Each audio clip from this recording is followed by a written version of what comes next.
What happens when the most powerful woman in the city crumbles in front of the one person who isn't supposed to see it? Tonight, I'm sharing a story about masks we wear, walls we build, and the unexpected moment everything falls apart. Stay with me until the end, hit that like button, and drop a comment telling me what city you're watching from. I want to see how far this story travels. The fluorescent lights of Langford Industries buzzed with the same relentless energy that had defined the past 18 months. Daniel Hayes stood near the break room, a plastic cup of lukewarm coffee in his hand, watching the celebration unfold from a safe distance. He'd never been comfortable at these things. Office parties, corporate backslapping, the forced camaraderie that came with hitting quarterly projections. Tonight was different, though. Tonight was bigger. The Harrison merger had closed. $43 million, 300 new jobs, front page of the business section for a week straight. Victoria Langford had pulled it off, and now the 30th floor looked like New Year's Eve had shown up 3 months early. Champagne flutes clinked. Laughter bounced off the glass walls. Someone had turned the conference room into a makeshift dance floor, and the bass line from some song Daniel didn't recognize throbbed through the floor beneath his feet. He didn't belong here. Not really. Daniel was 32, divorced for 4 years, and the single father of a 6-year-old daughter named Emma, who asked too many questions and believed in magic with the kind of certainty that made his chest ache. He worked in operations, logistics, supply chain coordination, the unglamorous machinery that kept everything running while people like Victoria Langford stood in front of cameras and talked about vision and innovation. He wore the same 3 button-downs on rotation, drove a 7-year-old sedan with a crack in the windshield, and his idea of celebrating a big win involved pepperoni pizza and letting Emma stay up past bedtime. But he'd been invited. Email from HR. All staff welcome. So here he was, nursing bad coffee and counting the minutes until he could leave without seeming rude. The crowd near the windows thickened as someone proposed a toast. Daniel recognized Marcus Chen from Acquisitions, already 3 drinks deep and gesturing wildly. Beside him, Jennifer Park from Legal laughed at something Daniel couldn't hear. The whole scene felt choreographed, like everyone had agreed in advance to perform enthusiasm. Everyone except Victoria. Daniel noticed her before he understood why he was looking. She stood alone near the elevator bank, just outside the main cluster of celebrating employees. Even from across the room, she cut a striking figure, tall, sharp-featured, wearing a charcoal suit that probably cost more than Daniel's monthly rent. Her dark hair was pulled back in a style that looked effortless but wasn't. Everything about her screamed control, precision, authority. But something was off. She swayed, just slightly.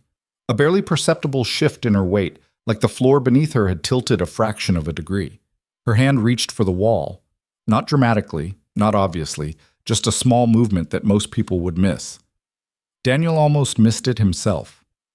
She blinked slowly, her expression distant, unfocused. For a moment she looked like she was somewhere else entirely. Daniel glanced around. Nobody else seemed to notice. Marcus was still holding court. Jennifer had moved on to another conversation. The party churned forward, oblivious. Victoria pressed her fingertips to her temple. Her jaw tightened. She looked... Fragile wasn't the right word. Victoria Langford wasn't fragile. But standing there alone while 300 people celebrated her success, she looked like someone barely holding on. Daniel set his coffee cup on the nearest desk and started walking. He didn't think about it. Didn't weigh the appropriateness of approaching the CEO when she clearly wanted to be left alone. Didn't consider how it might look. Middle management guy crossing the invisible boundaries that kept people like him separated from people like her. He just moved. The noise of the party faded as he approached the elevator bank. The hallway here was quieter, dimmer. Victoria had her back to him now, one hand flat against the wall, her shoulders rising and falling with careful, measured breaths. Ms. Langford?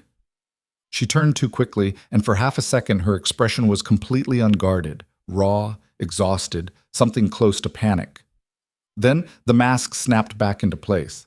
Her spine straightened, her chin lifted. The CEO returned. Daniel. Her voice came out steady, professional. Enjoying the party? Not really. He kept his tone light, non-threatening. You okay? Of course. The words came automatically. Just needed some air. You sure? Because you looked... I'm fine. Sharper now. the corporate armor fully engaged. Thank you for asking.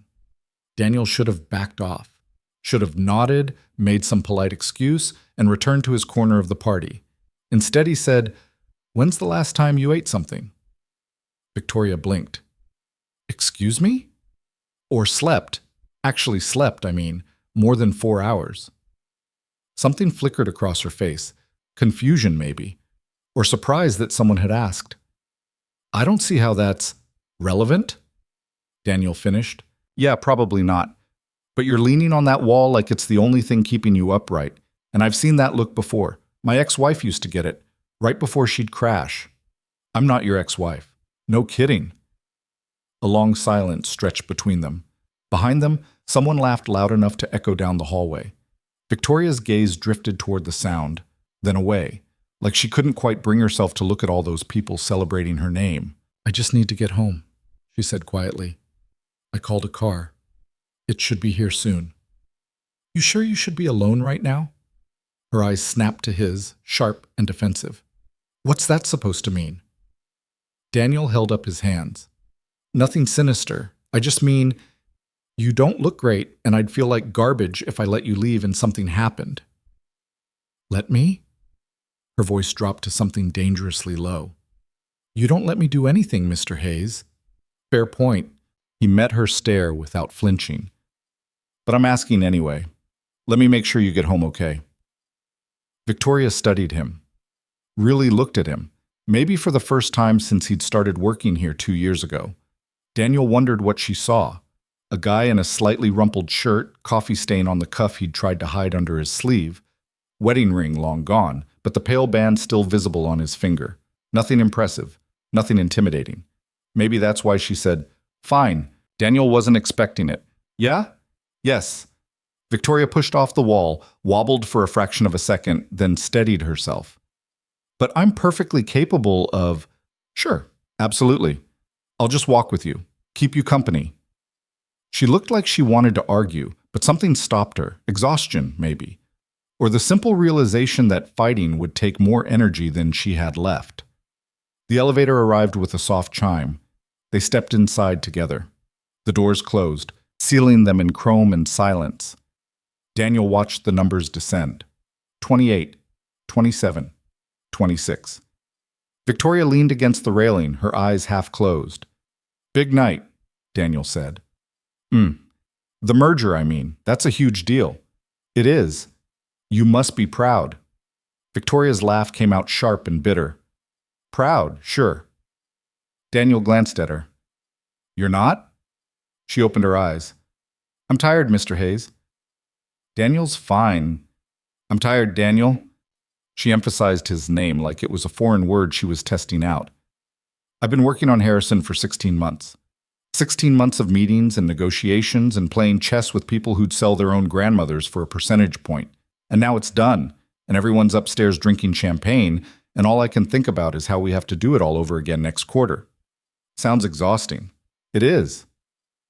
The elevator reached the parking garage. The doors opened onto concrete and fluorescent lights, and the smell of motor oil. Victoria's car sat near the entrance, a black sedan that probably cost more than Daniel would earn in 5 years. A driver stood beside it, checking his phone. Ms. Langford. The driver straightened. Ready to go. Victoria hesitated. For a moment she looked lost, like she'd forgotten where she was supposed to be going. Then she turned to Daniel. Thank you for the escort. Let me ride with you. Monsieur, that's not necessary. Probably not, but humor me. Another long pause. The driver glanced between them, confused. Finally, Victoria sighed. Fine. Michael, Mr. Hayes will be joining us. Michael, the driver, nodded and opened the rear door. Victoria slid inside and Daniel followed. The interior smelled like leather and something floral he couldn't identify. The seats were impossibly soft. This was not the kind of car Daniel had ever been in before. Michael pulled out of the garage and into the rainy Seattle night.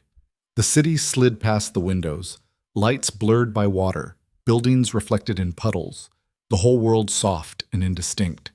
Victoria sat on the far side of the back seat, her gaze fixed somewhere beyond the glass. Daniel didn't try to fill the silence. He'd learned that from Emma. Sometimes people just needed space to exist without having to perform or explain themselves. So he sat and watched the rain and waited. After 10 minutes, Victoria spoke. "You have a daughter." It wasn't a question. Daniel wondered how she knew. "Yeah, Emma, she's 6. She's lucky." "How do you figure?" "You care." Victoria still wasn't looking at him. About whether people are okay, whether they've eaten, whether they should be alone. Most people don't. Most people are just trying to get through the day. "And you're not?" Daniel smiled.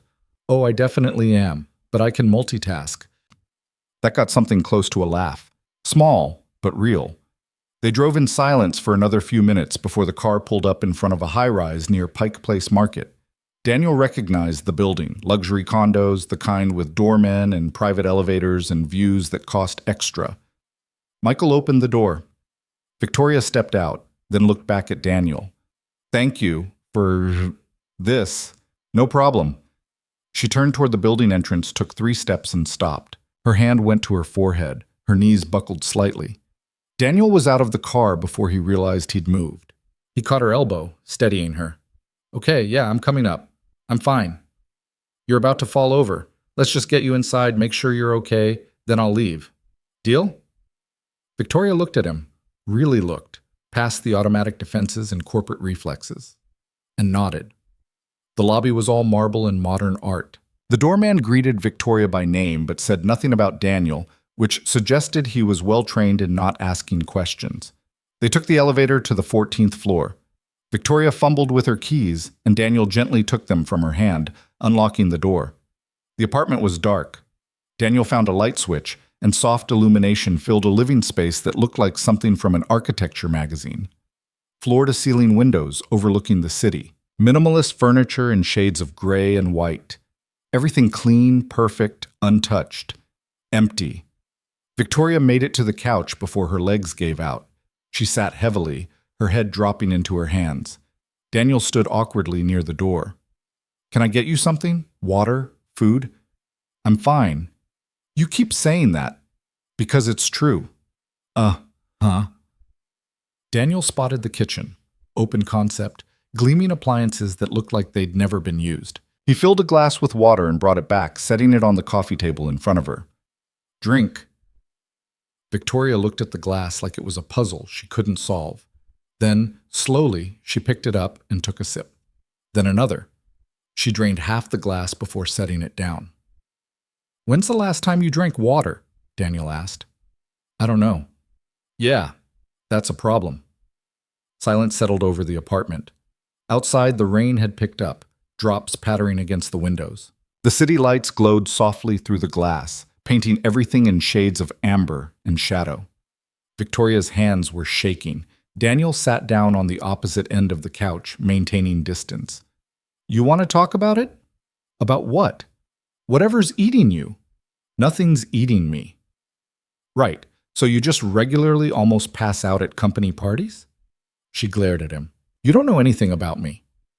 "True, but I know what burning out looks like, and Ms. Langford, Victoria." "What?" "If you're going to sit in my apartment and interrogate me, at least use my name." Daniel nodded. "Okay, Victoria. I know what burning out looks like, and you're there, or past there." She was quiet for a long time, her fingers twisted together in her lap. When she finally spoke, her voice was so soft Daniel almost missed it. "I'm scared." The words hung in the air like smoke. Daniel waited. "I'm scared," Victoria repeated, louder now. "All the time, every day. Every decision, every meeting. I'm terrified that I'm going to make the wrong call and everything's going to fall apart. That people will realize I don't actually know what I'm doing, that I'm just making it up as I go." "Isn't everyone?" She looked at him sharply. "What?" "Making it up. I mean, nobody really knows what they're doing, right? We're all just trying our best and hoping it works out." "That's not how it's supposed to be. I'm supposed to have answers. I'm supposed to be confident, in control. People are counting on me. 3,000 employees, shareholders, investors. If I fail, you won't. You don't know that." "No," Daniel admitted, But failing or not failing isn't really the problem, is it? The problem is you're carrying all of it alone. Victoria's composure cracked. Just a hairline fracture, but Daniel saw it. Her eyes got bright. Her breathing turned shallow. I don't have a choice. Why not? Because that's what it means to be in charge. You don't get to be weak. You don't get to fall apart. You have to be... Her voice broke. She pressed her palms against her eyes. You have to be perfect. That's bullshit. She laughed, wet, choked. Excuse me? Nobody's perfect, and pretending you are is just... It's exhausting. Trust me, I know. How would you know? Daniel shrugged. Because I spent 3 years trying to be the perfect husband, perfect father, keep everything together, never complain, never show weakness. And you know what happened? My marriage fell apart anyway. Turned out trying to be perfect just meant I wasn't being real, and that was worse. Victoria lowered her hands. Her eyes were red-rimmed, mascara slightly smudged. She looked human, breakable, real. I don't know how to do this, she whispered. Do what? Any of it. I built this company from nothing. I fought for every inch, and now that I have it, I'm terrified someone's going to take it away, or that I'll destroy it myself, or that I'll wake up one day and realize I gave up everything, friends, relationships, sleep, any kind of normal life, for something that doesn't even matter. Does it matter? I don't know. The admission seemed to cost her something. I used to think so, but lately I just feel empty, like I'm running on fumes and there's nothing left. Daniel didn't have an answer for that. He wasn't a therapist, wasn't qualified to fix whatever was broken here. But he remembered sitting alone in his apartment 4 years ago, after Lauren left, holding Emma while she cried and feeling like the world had ended. He remembered the weight of it, the loneliness, the fear, the crushing certainty that he'd failed at something fundamental. He remembered the neighbor who'd knocked on his door with a casserole and stayed to listen when he finally broke down. Sometimes the answer wasn't fixing. Sometimes it was just being there. You're not alone, Daniel said quietly. Victoria looked at him like he'd spoken a foreign language. What? I know it feels like it, but you're not alone. Not tonight, anyway. You don't even know me. So? Doesn't mean I can't sit here and make sure you're okay. Something shifted in her expression, surprise maybe, or disbelief that someone would do this without wanting something in return. She opened her mouth, closed it, started to speak, stopped. Why? She finally asked. Why what? Why are you doing this? You could have left, should have left. I'm your boss's boss's boss. This is, she gestured vaguely between them, inappropriate. Daniel considered that. Yeah, probably. But you looked like you needed help, and I'm pretty good at ignoring what I'm supposed to do when it conflicts with what's right. Victoria stared at him. Then slowly, something loosened in her shoulders. The rigid control she'd been maintaining since the party slipped, just a fraction. She exhaled, long, shaky. I'm so tired, she said. I know. I can't remember the last time I slept more than 3 hours. That's not sustainable. I know that too. She rubbed her eyes. But if I stop, if I slow down for even a second, everything catches up. The fear, the doubt, the everything. So you just keep moving. Yes. Until you collapse. Victoria didn't argue. She just sat there, looking smaller than Daniel had ever seen her, not physically, but in some essential way. Like the weight she'd been carrying had finally exceeded her capacity to bear it. The rain continued its rhythm against the windows. The city hummed below, oblivious. In the dim light of the apartment, they were just 2 people, one breaking, one holding space for the breaking. Can I tell you something? Victoria asked. Sure. I hate this apartment. Daniel blinked. What? I bought it because it's what successful people do. Luxury condo, good address, impressive view, but I've lived here for 2 years and it doesn't feel like home. It feels like a hotel, like I'm just passing through. Maybe because you are. She looked at him. What do you mean? I mean, this place looks like a showroom. Nothing personal, No pictures, no mess, no sign anyone actually lives here. It's like you're not letting yourself settle anywhere. Like if you don't put down roots, you can't be disappointed when you have to leave. Victoria's breath caught. How did you... Lucky guess. Daniel smiled slightly. Or maybe I recognize it. After my divorce, I did the same thing. Kept my place bare bones. Minimum furniture, nothing on the walls. Figured if I didn't invest in it, I couldn't get attached. Couldn't get hurt again. What changed? Emma drew me a picture, stick figures of us holding hands. She wanted to put it on the fridge, but I didn't have any magnets because I'd never bothered to buy them. And she looked so sad that I drove to the store that night and bought a whole pack, put her picture up. Then another. Then I got some plants because she said the apartment was too quiet. Then some books. And before I knew it, the place actually felt lived in. Because of your daughter. Yeah, she made it home, made it matter. Victoria's expression went distant. I don't have anyone to make it matter. You could. Could I? She laughed bitterly. Look at me. 30 years old, running a multi-million-dollar company, and I can't maintain a relationship longer than 3 months. The last guy I dated told me I was married to my work. And he was right. So change. It's not that simple. Isn't it? Victoria shook her head. You don't understand. If I ease up, if I let my guard down, everything falls apart. I've seen it happen. My father built a company and lost it because he trusted the wrong people. Got complacent. I swore I'd never make that mistake. And instead you're making a different one. She bristled, which is thinking you have to do it alone. The words landed hard. Victoria went very still. For a long moment she didn't speak.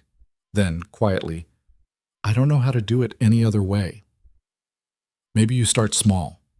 Ask for help. Delegate. Let people in. And if they let me down, then they do. But keeping everyone at arm's length to avoid disappointment, that's just another way of being alone. Victoria looked at him, really looked, with an intensity that made Daniel shift uncomfortably. He felt exposed, like she was seeing past his own defenses to the lonely, uncertain parts he usually kept hidden. You talk like someone who's been there, she said. I have. Still there sometimes.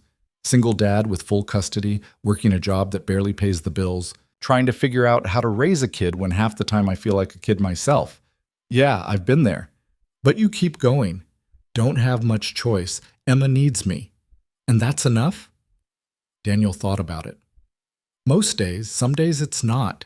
Some days I'm convinced I'm screwing everything up and she'd be better off with literally anyone else. But then she'll do something, draw me a picture, tell me about her day, fall asleep on my lap watching cartoons, and I remember why I do it. Because you love her. Yeah, that helps. Victoria's eyes grew distant again. I don't have that. You could. No, I chose this, the company, the success, the money.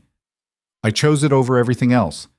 And now, she trailed off.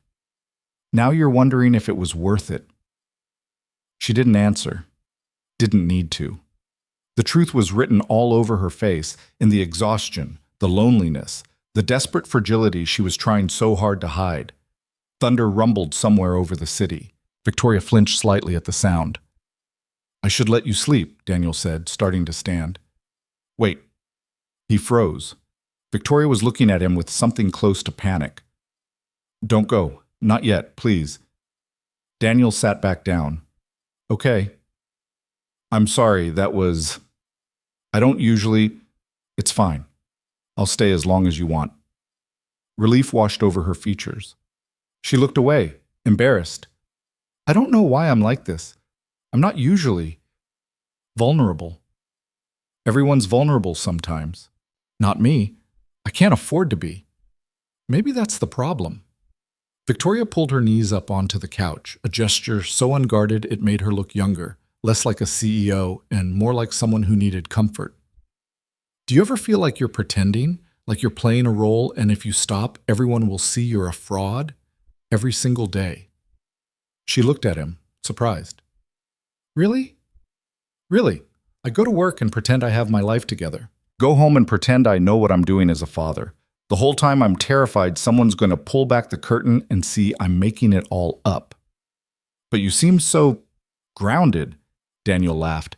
Yeah, well, good poker face, I guess. Or maybe I'm just too tired to care anymore. Pretending takes energy. Doesn't it, though? Victoria's voice dropped to barely above a whisper. I'm exhausted from it. Being strong, being perfect, being whatever everyone needs me to be. I don't even know who I am anymore. So stop pretending. And do what? Just be. Mess up. Admit you don't have all the answers. Let people see you're human. They'll lose respect for me. Maybe. Or maybe they'll respect you more because you're real. Victoria considered this, her expression troubled. Outside, the rain intensified, sheets of water cascading down the windows. The city lights blurred into abstract patterns. I'm scared, she said again. I know. What if I can't do this anymore? The company, the pressure, all of it. What if I just break? Then you break, and then you figure out how to put yourself back together. That's easy for you to say. No, it's not. It's the hardest thing I've ever learned. But it's also true. You're not made of glass, Victoria. You bend, you crack, you survive. That's what people do. She was quiet for a long time. Then, will you tell me about your daughter? The shift in topic caught Daniel off guard. Emma? Yes. What's she like? Daniel smiled, the expression coming naturally for the first time tonight. She's incredible. Asks a million questions. Believes in magic and fairies and the tooth fairy, even though I'm pretty sure she knows I'm the one leaving money under her pillow. She draws these elaborate pictures of dragons and castles. Wants to be a veterinarian one week, an astronaut the next. She's fearless in a way I never was. She sounds wonderful. She is. She's also stubborn as hell and refuses to eat vegetables and throws tantrums when things don't go her way. But yeah, she's everything. Victoria's expression softened. You're lucky. I know. I always wanted kids, not seriously, not like a plan, but in the abstract, someday. When there was time. But there's never time. There could be. Not for someone like me. How would that even work? I'm at the office 70 hours a week. I travel constantly. I can't even keep a houseplant alive. Those are logistics, not reasons. Victoria shook her head. It's too late. I chose my path. Nothing's too late unless you decide it is. She looked at him with an expression Daniel couldn't quite read, something between hope and despair. Why are you being so kind to me?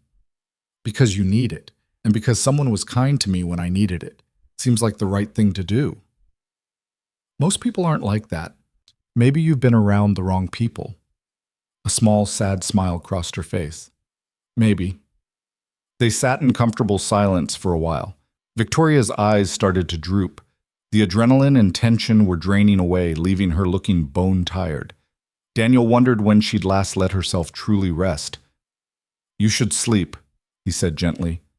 I will. In a bit. Victoria. I know, I don't want to be alone right now. Is that pathetic? No, it's human. She looked at him gratefully. Thank you.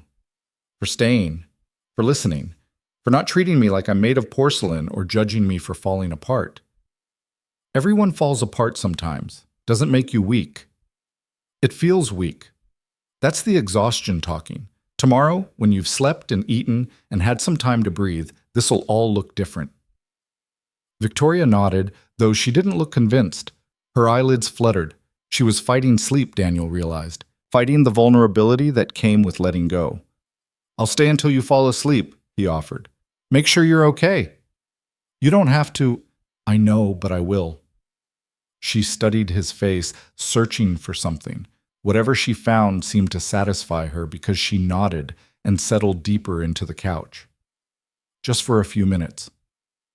Sure. Within 5 minutes, her breathing had evened out. Her features smoothed, the tension lines around her eyes and mouth relaxing. Asleep, she looked younger, less burdened. Daniel wondered if this was the first peaceful rest she'd had in months. He stayed for another 20 minutes, making sure she wasn't going to wake up. Then carefully, he found a blanket draped over an armchair and laid it over her. She stirred slightly, but didn't wake. Daniel left quietly, locking the door behind him and leaving the keys with the building's doorman. Outside, the rain had stopped, leaving the streets wet and glistening under the streetlights. The city felt fresh, washed clean. He walked to the nearest bus stop, hands in his pockets, thinking about the woman he'd just left sleeping in her too-perfect apartment, thinking about masks and breaking points and the strange intimacy that came from seeing someone at their lowest. Tomorrow, she'd probably go back to being the untouchable CEO. He'd go back to being just another employee. Tonight would become a weird blip, something they'd both pretend didn't happen. But for now, in this quiet moment between rain and morning, Daniel had done something simple. He'd seen someone struggling and chosen not to look away. Sometimes that was enough. The bus ride home took 40 minutes. Daniel stared out the rain-streaked window, watching the city slip past in smears of light and shadow. His phone buzzed twice. Texts from his sister asking if he was still at the party, if he'd talked to anyone interesting. He didn't reply, didn't know how to explain what had just happened, or if he even should. By the time he reached his apartment building in Ballard, it was past midnight. The babysitter, Mrs. Chen from down the hall, was asleep on his couch with the television murmuring softly. Daniel paid her, thanked her, waited until she shuffled back to her own place before checking on Emma. She was sprawled across her bed in a tangle of blankets and stuffed animals, one arm flung over her favorite elephant. Her nightlight cast soft stars across the ceiling. Daniel stood in the doorway for a moment, just watching her breathe. This small person who needed him, who made everything matter. He thought about Victoria's empty apartment, the pristine furniture, the absence of anything personal, the way she'd looked when she'd said she didn't have anyone to make it matter. Daniel pulled Emma's blanket up over her shoulder and kissed her forehead. She stirred, mumbled something about dragons, settled back into sleep. In his own room, Daniel sat on the edge of his bed and finally let himself feel the strangeness of the night. He'd just spent 2 hours with Victoria Langford, the Victoria Langford. And she'd cried, admitted she was scared, asked him to stay because she didn't want to be alone. It felt surreal, like something that had happened to someone else. His phone buzzed again. This time it was an email notification, probably work stuff he'd deal with Monday. He ignored it and fell asleep still wearing his work clothes. Saturday morning arrived with Emma jumping on his bed at 7:15, demanding pancakes and asking why he smelled weird. "I don't smell weird," Daniel protested, though he definitely needed a shower. "You smell like grown-up party," Emma announced with the confidence of someone who'd never been to a grown-up party. "Did you have fun?" "It was fine." "Did you talk to anyone?" "A few people." "Did you make any friends?" Daniel thought about Victoria, asleep on her couch, vulnerable and exhausted. "Maybe. I don't know yet."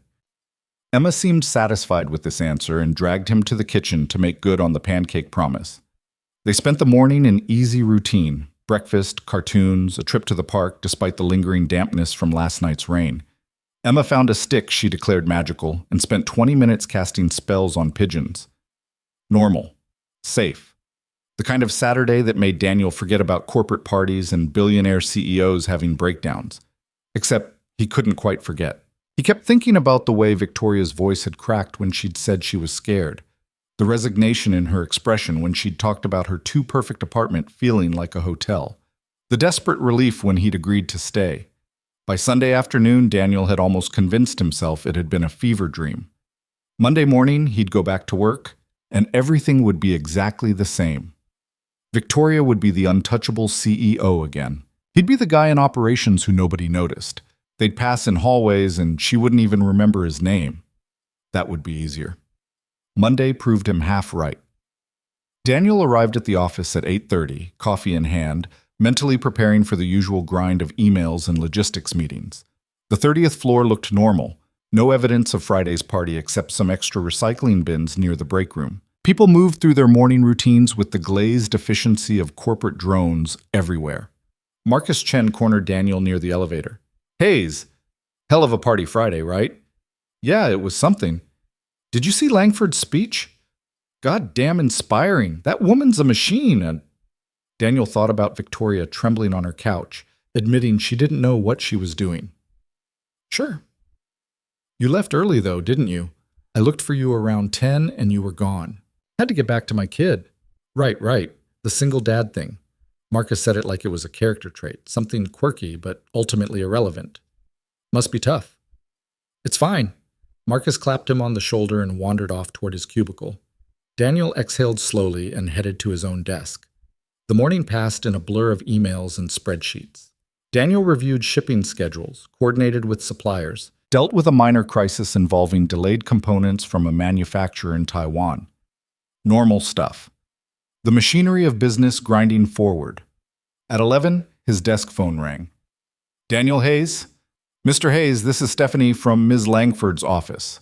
The voice was crisp, professional. Ms. Langford would like to see you at 11:30. Are you available? Daniel's stomach dropped. Yeah, sure. Is everything 11:30, 14th floor, executive suite. Thank you. The line went dead.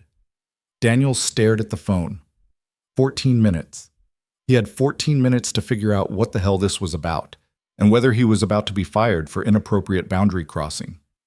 He spent those 14 minutes spiraling. Should he have left her apartment Friday night? Should he not have gone in the first place? Had he overstepped? Said something wrong? Maybe she'd reported him to HR. Maybe this was the professional, corporate way of making sure he understood his place. At 11:28, Daniel stepped into the elevator and pressed 14. The executive floor was different from the rest of the building, quieter. The carpet was thicker, the lighting softer. Everything whispered money and power. A receptionist sat at a sleek desk that probably cost more than Daniel's car. Daniel Hayes, he said, voice rougher than intended. I have an 11:30 with Ms. Langford. The receptionist smiled professionally. Of course. One moment. She spoke quietly into her headset, then gestured toward a hallway. Third door on the left. Ms. Langford is expecting you. Daniel's hands were sweating. He wiped them on his pants and walked down the hallway, past offices with closed doors and abstract art on the walls. The third door was slightly ajar. He knocked. Come in. Victoria's office was massive, floor-to-ceiling windows overlooking the city, a desk that looked hand-carved from expensive wood, bookshelves lined with business texts and awards. Victoria herself sat behind the desk, wearing a navy suit that looked fresh from a magazine cover. Her hair was perfect, her makeup flawless, every inch the composed CEO. She looked up as Daniel entered, and for just a second, barely a heartbeat, something flickered in her expression. Recognition, maybe embarrassment. Then the professional mask locked into place. Mr. Hayes, thank you for coming. Daniel stood awkwardly near the door. You wanted to see me? Please sit. She gestured to one of the chairs across from her desk. Daniel sat.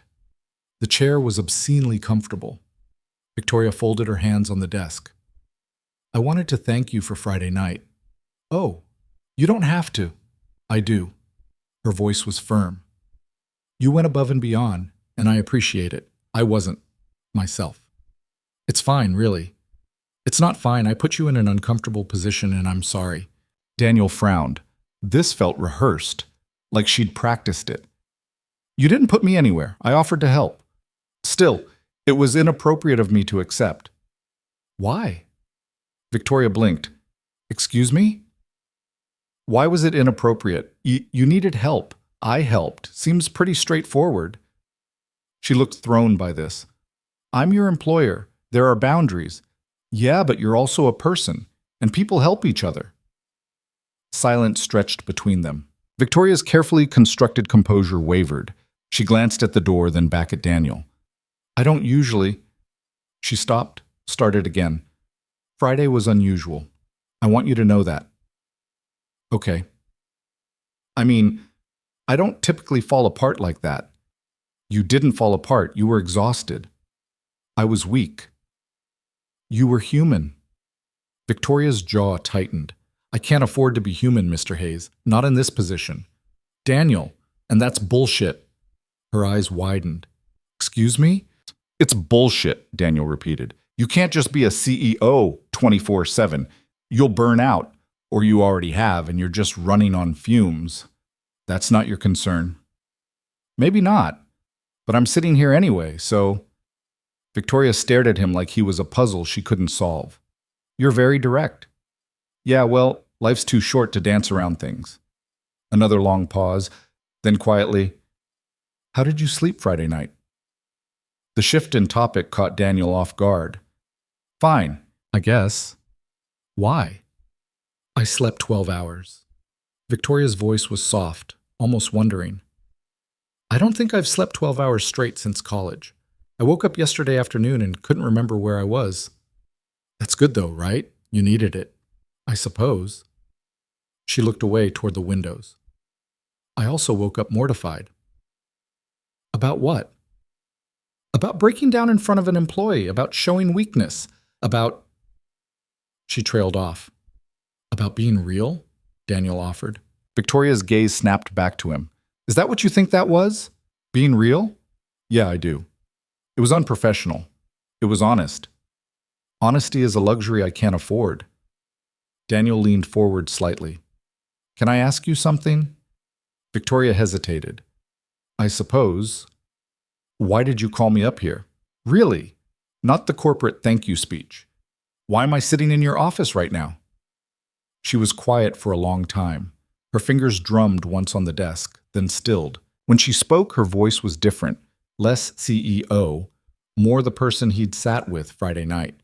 Because you saw me. Actually saw me, and I don't.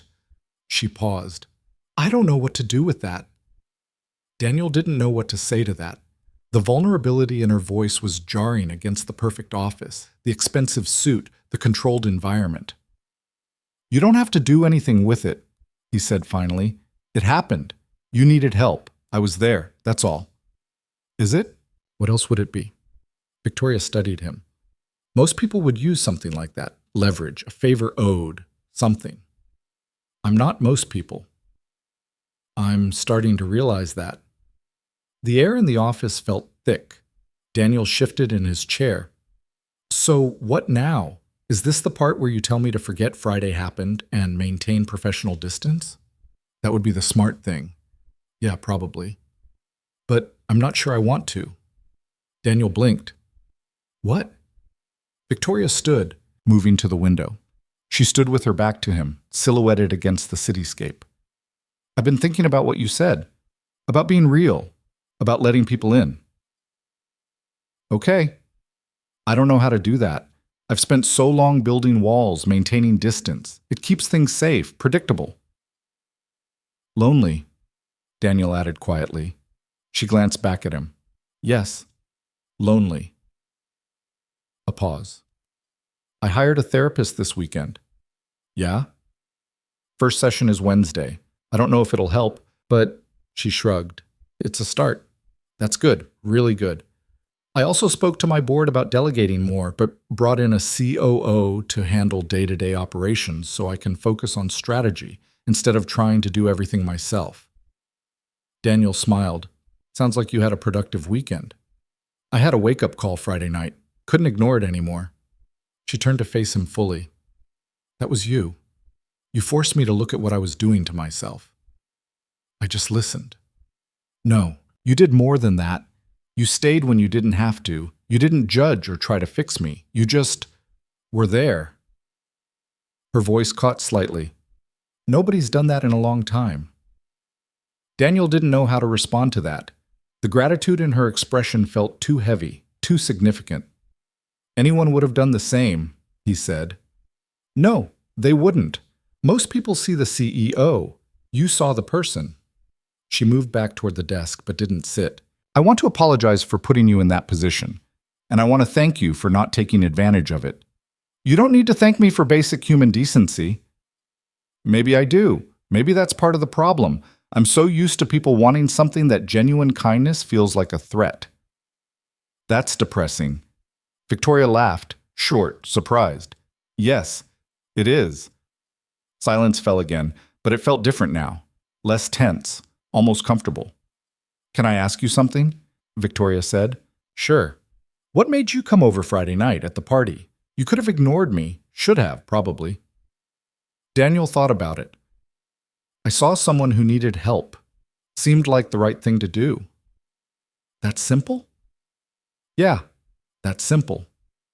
You're a better person than most. I'm really not. I'm just a dad trying to get through the week without screwing up too badly. Victoria smiled, small, genuine. You're doing better than you think. How would you know? Because your daughter is lucky to have you, and because you helped a stranger without expecting anything in return. That says something. Daniel felt heat creep up his neck. He wasn't good with compliments. Yeah, well, you caught me on a good day. I doubt that. I think you're probably like this most days. You don't know me well enough to say that. Maybe not, but I'd like to. The words hung in the air. Daniel's brain stuttered trying to process them. What? Victoria looked almost as surprised as he felt. I'd like to get to know you, if that's something you'd be open to. Like, professionally? Like as a person? She paused. Is that inappropriate? I can't tell anymore. The boundaries are all confused. I mean, you're still technically my boss. I am, which makes this complicated. Yeah. But I haven't had an actual conversation with someone, a real conversation, not corporate politics or strategy meetings, in longer than I can remember. And Friday night, talking to you. It felt like breathing after holding my breath for years. Daniel's chest tightened. I don't think I'm the person you're making me out to be. Why not? Because I'm nobody. I work in logistics. I drive a crappy car and eat ramen twice a week because it's cheap.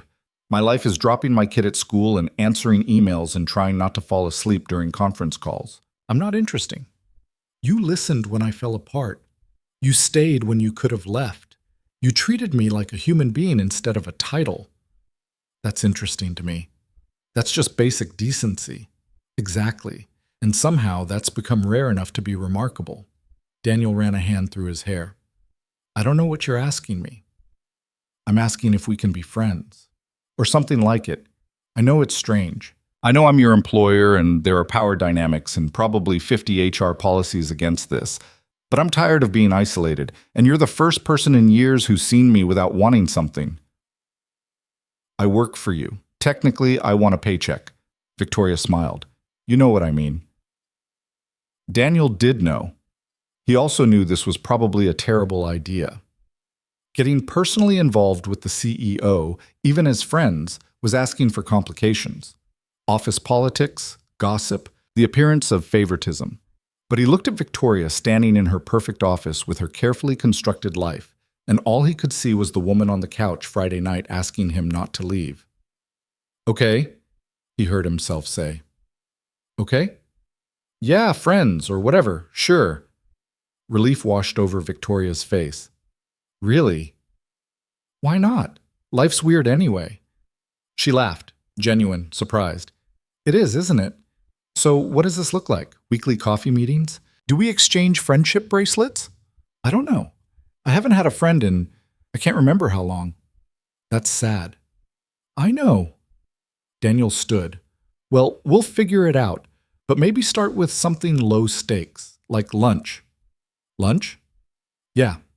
Normal people eat lunch together, talk about their day, complain about work. I can't complain about work. I own the work. Even better, you can complain about employees instead. Victoria smiled. All right, lunch. When? I don't know. Whenever. You're the one with the executive calendar. Thursday? Sure, Thursday. They stood there awkwardly for a moment, neither quite sure how to end this conversation. Finally, Daniel moved toward the door. Thanks for, the whole not firing me thing. I wasn't going to fire you. Could have fooled me. I was sweating bullets in the elevator. Were you really? Terrified. Thought for sure I'd overstepped. Victoria's expression softened. You didn't. You helped. There's a difference. Daniel nodded. Okay, good. Then I'll see you Thursday. Thursday. He left the office feeling like he'd just navigated a minefield in the dark and somehow made it out intact. The elevator ride down felt surreal. Had that actually happened? Had Victoria Langford just asked to be his friend? Marcus was waiting by Daniel's desk when he got back. Where'd you disappear to? Meeting, Daniel said vaguely. With who? Just department stuff. Marcus looked suspicious, but let it drop. Daniel spent the rest of the day in a fog, half focused on his work, half replaying the conversation in his head. That night, after Emma was in bed, Daniel's sister called. "So how was the party?" Amy asked. "Weird." "Weird how?" "Just weird."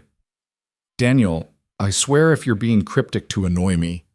"I'm not. It was just a weird night." Amy sighed. "Did you at least talk to anyone? Network? You know, like normal people do at work events?"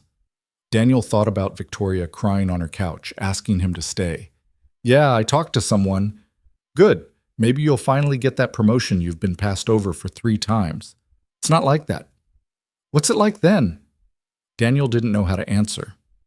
"I'll tell you when I figure it out." Tuesday passed in a blur of normalcy. Wednesday, too. Daniel picked Emma up from school, made dinner, helped with homework, read bedtime stories. The routine comforted him. This was real, his daughter, his apartment, the life he'd built from the wreckage of his divorce. Thursday morning, Daniel's phone buzzed with a text from an unknown number. "Noon? There's a cafe 2 blocks south on 3rd. Stephanie will send you the address. Victoria." Daniel stared at the message. She'd given him her personal number. The CEO of a multi-million-dollar company had given him her personal cell phone number. He typed back, "See you there." The cafe was small, tucked between a bookstore and a dry cleaner. Not the kind of place Daniel expected someone like Victoria to frequent. But when he arrived at noon, she was already there, sitting at a corner table wearing jeans and a sweater instead of her usual corporate armor. She looked almost normal. "Hey," Daniel said, sliding into the seat across from her. "Hi." Victoria smiled, and it looked easier than it had Monday. "Thanks for coming. Thanks for the cryptic text." "Was it cryptic?" "Little bit. Very spy movie." She laughed. "I was trying to be casual." "You failed, but points for effort." They ordered sandwiches and coffee.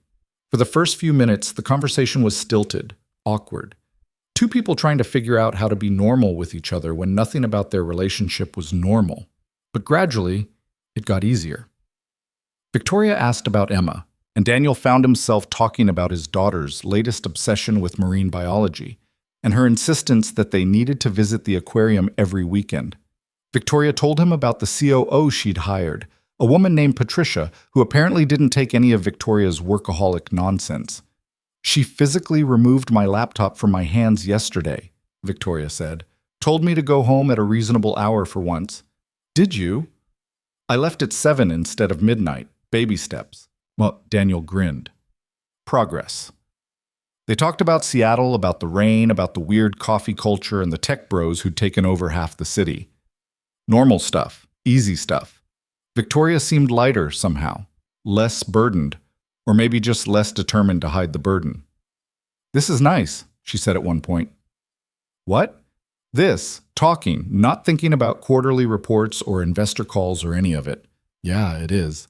I'd forgotten what this feels like, just being." Daniel understood. He'd felt it too after his divorce, the weight of pretending lifting, even briefly. "It's easier when you're not performing." "Is that what I was doing? Performing? Aren't we all?" Victoria considered this. "I suppose, but some of us have bigger stages. Doesn't make the performance less exhausting." "No," she agreed quietly. "It doesn't." They sat in comfortable silence for a moment. Outside, the city moved past the window, people rushing, traffic humming, life continuing in its relentless forward motion. "Can I ask you something personal?" Victoria said. "Sure." "Your divorce. Do you regret it?" Daniel thought about Lauren, about the fights and the resentment and the slow erosion of everything they'd built together. "No, it was the right call. We were making each other miserable." "But it must have been hard." "It was. Hardest thing I've ever done. But staying would have been harder." "Do you think she regrets it?" "I don't know. Maybe. She wanted different things, a different life. I couldn't give her that." "So she left?" "We both did, just in different ways." Victoria nodded slowly. "I've never been married. Never even gotten close." "Why not?" "Because I chose this instead." She gestured vaguely, encompassing the whole complicated mess of her life. The company, the career, it seemed more important at the time. And now? Now I'm not sure what's important anymore. Daniel looked at her, really looked. Saw the uncertainty, the loneliness, the slowly dawning realization that maybe she'd been running toward the wrong thing all along. "You've got time to figure it out," he said. "Do I? I'm 30. Most of my friends from college are married with kids, living these whole lives while I've been building an empire? Hiding." The word came out sharp, honest. "I've been hiding." From what? Everything. Relationships, vulnerability. The possibility that I might fail at something that matters. Business matters. Does it? Victoria's voice cracked slightly. I mean, really, in the grand scheme, does any of it actually matter? Daniel didn't have an answer for that. He thought about Emma's drawings on his fridge, the way she laughed at his terrible jokes, the fierce love that made everything else feel small. "I think what matters is different for everyone," he said finally. "What matters to you?" "My daughter, making sure she grows up knowing she's loved, that she can be whoever she wants, that she doesn't have to perform or pretend or hide to be worthy." Victoria's eyes were bright. "You're a good father." "I'm trying. That's more than a lot of people do." They finished their lunch, and Daniel walked Victoria back toward her building. The streets were crowded with lunch-hour traffic, business people and tourists and the usual urban chaos. At the corner where they'd part ways, Victoria stopped. "Thank you," she said. "For what?" "For this. For treating me like a normal person. For not making it weird." Daniel smiled. "It is a little weird." "Okay, yes, but weird in a good way." "Fair enough?" She hesitated, then said, "Same time next week?" "Yeah, I'd like that." Victoria smiled, genuine, unguarded, and walked away. Daniel watched her go, hands in his pockets, wondering what the hell he'd gotten himself into. But despite the complications, despite the strangeness of it all, he felt something he hadn't felt in a long time. Hope. That maybe connection was possible. That maybe two lonely people could find something real in the middle of all the corporate machinery and pretense. Maybe. The lunches became routine over the next month. Every Thursday at noon, Daniel and Victoria met at the same small cafe, carving out an hour from their vastly different worlds to just talk. They avoided office politics, kept it personal. Books they'd read, movies they'd seen, the small frustrations and victories that made up normal life. Except Victoria's life wasn't normal, and pretending it was became harder with each passing week. "There's a gala next Saturday," she said during their fourth lunch, picking at a Caesar salad she'd barely touched. "Annual charity thing. Black tie, donors, all the people I'm supposed to impress." "Sounds fun," Daniel said, though his tone made it clear he meant the opposite. "It's torture. 3 hours of small talk and fake smiles." She paused, fork suspended midair. "Come with me." Daniel nearly choked on his coffee.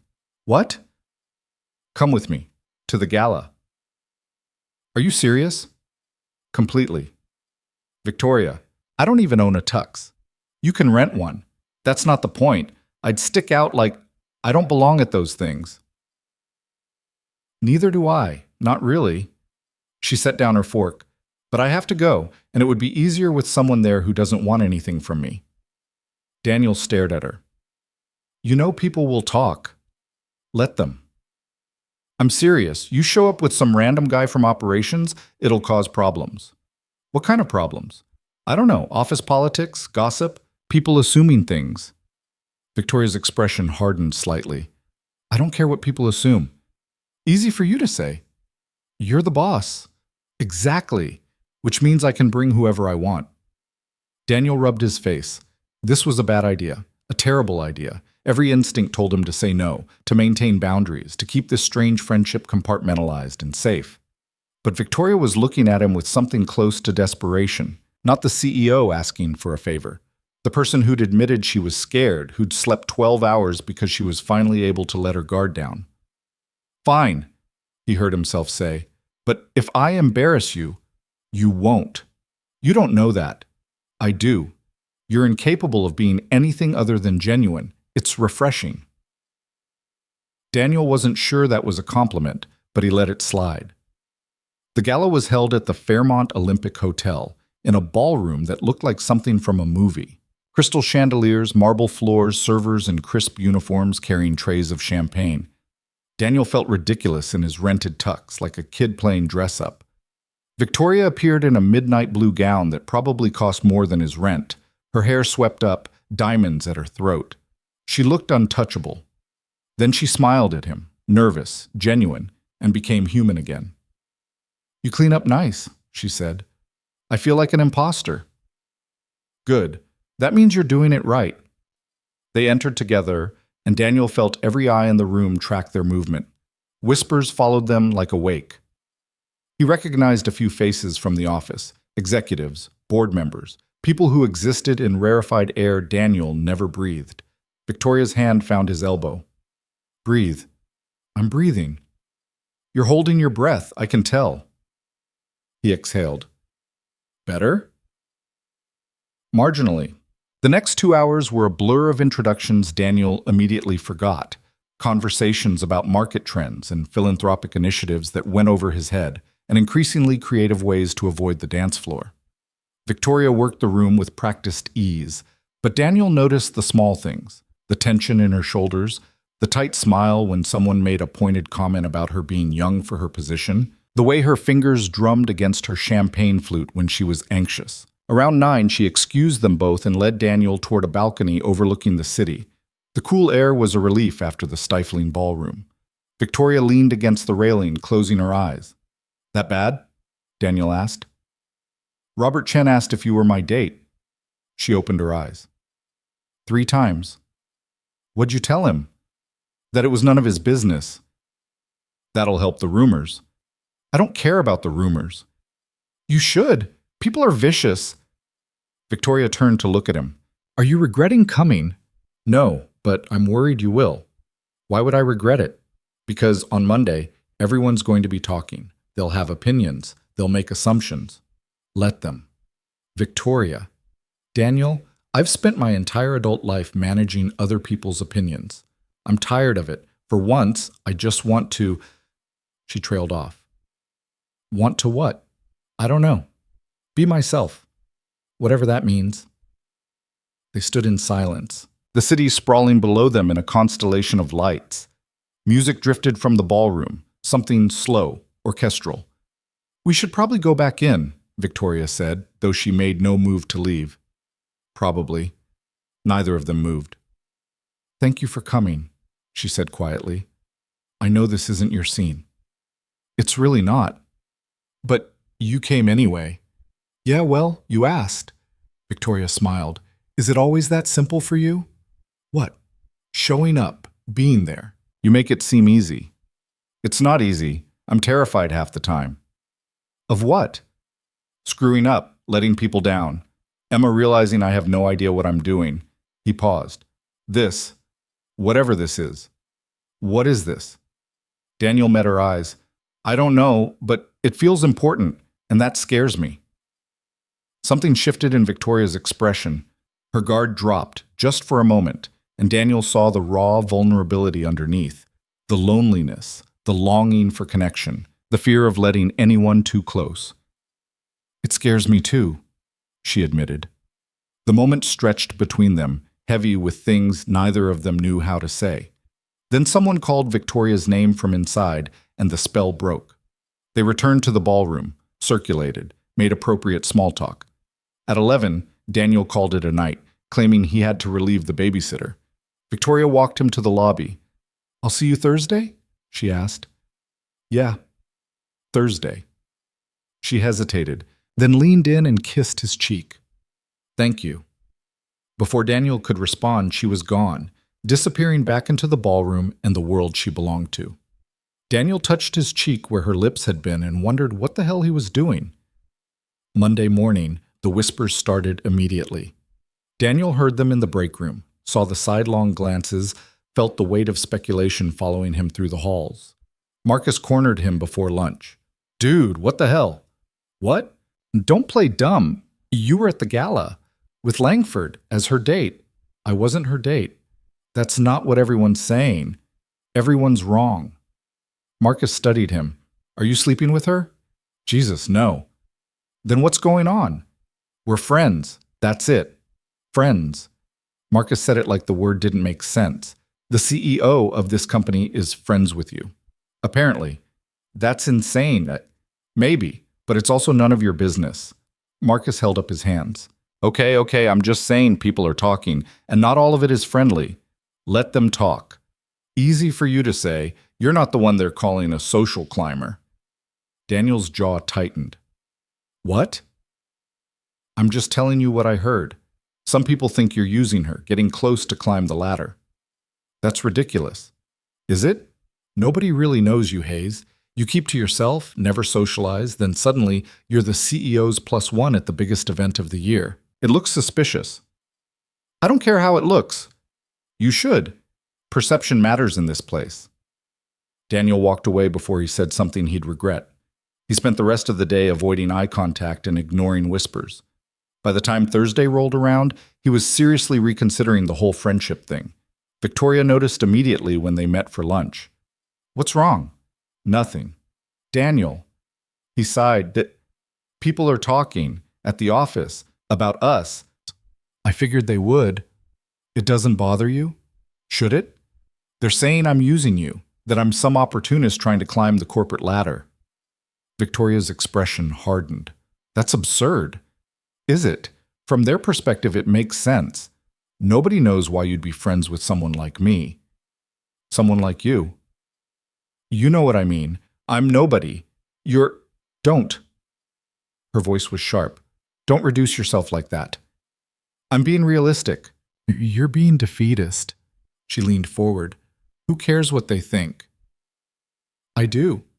Because it affects my job, my reputation. Emma's stability depends on me keeping this job. You're not going to lose your job. You can't promise that. Yes, I can. I own the company. That's exactly the problem. If you protect me, it proves their point. If you don't, I'm vulnerable. Either way, I lose. Victoria sat back, frustration evident. So what are you saying? We should stop this? I don't know. Maybe. Silence fell between them, tense and uncomfortable. Victoria stared at her untouched sandwich. Daniel watched the table. I don't have many people in my life, Victoria said finally. Actually, I don't have anyone. Patricia maybe, but she works for me. You're the only person who talks to me like I'm just a person, not a title, not an opportunity. Just Victoria. I know. If we stop this, I go back to being alone. And I don't think I can do that anymore. Daniel looked up. Her eyes were bright, but she wasn't crying, just honest, raw. This is complicated, he said. I know. People are going to make it harder. I know that too. And I'm not sure I'm strong enough to deal with it. The judgment, the suspicion. I've got Emma to think about. I understand if you need to step back. I didn't say that. Victoria blinked. What? I said it's complicated. I didn't say I wanted to stop. You don't? No, but we need to figure out how to do this without it destroying both our lives. A small smile crossed Victoria's face. Any ideas? Not really, but maybe we stop hiding it, stop trying to pretend it's something it's not. Which is? I don't know, but it's real. And maybe if we're just honest about that, whatever that means, people will eventually get over it. Or they'll make it worse. Possibly, but hiding hasn't worked so far. Victoria considered this. You're suggesting we just own it. Yeah, I mean, we're not doing anything wrong. We're friends. That's allowed. In theory.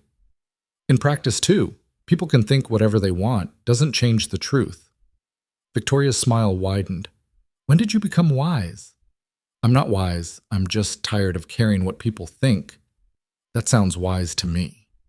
They finished lunch with the tension dissipated, replaced by something lighter.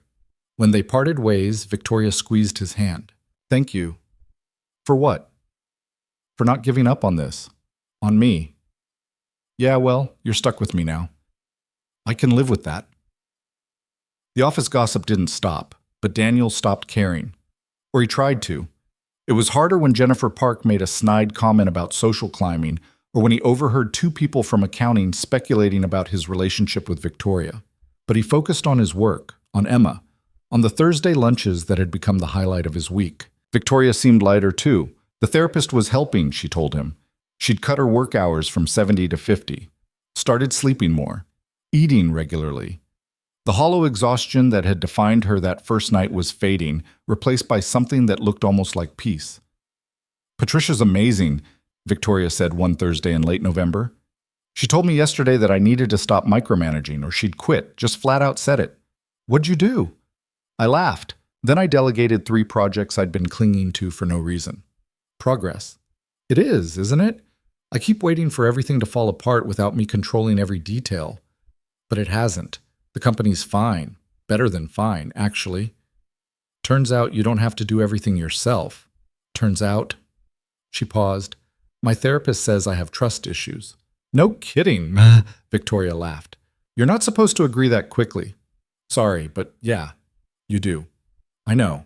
I'm working on it." She picked at her salad. "She also said I use work to avoid dealing with emotions." Also not shocking.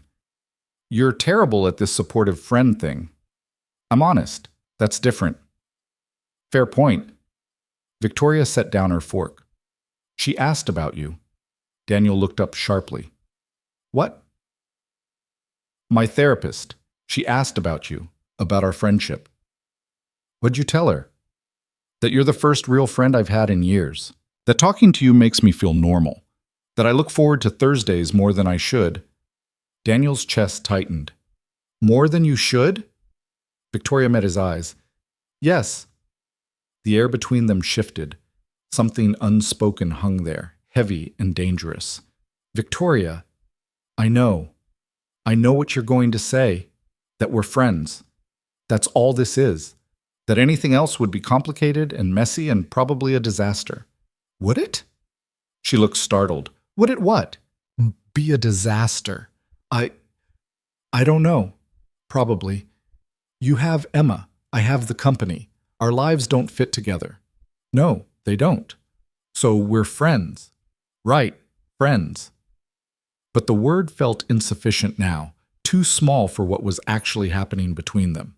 They didn't talk about it again that day, but it lingered. Daniel thought about it on the bus ride home, while making dinner, while reading Emma her bedtime story. Victoria's words echoed in his head. "I look forward to Thursdays more than I should." He looked forward to them too. More than was probably healthy for a friendship with his employer. More than made sense for two people whose lives existed in completely different orbits. Emma noticed he was distracted. "Daddy, you're not listening." "Sorry, sweetheart." "What were you saying?" "I said, do you have a girlfriend?" Daniel nearly dropped the book. "What? No. Why would you ask that?" "Because you smile at your phone sometimes, and you get dressed up on Thursdays. I don't get dressed up." "You wear your nice shirt, the blue one without the coffee stain." Daniel couldn't argue with that.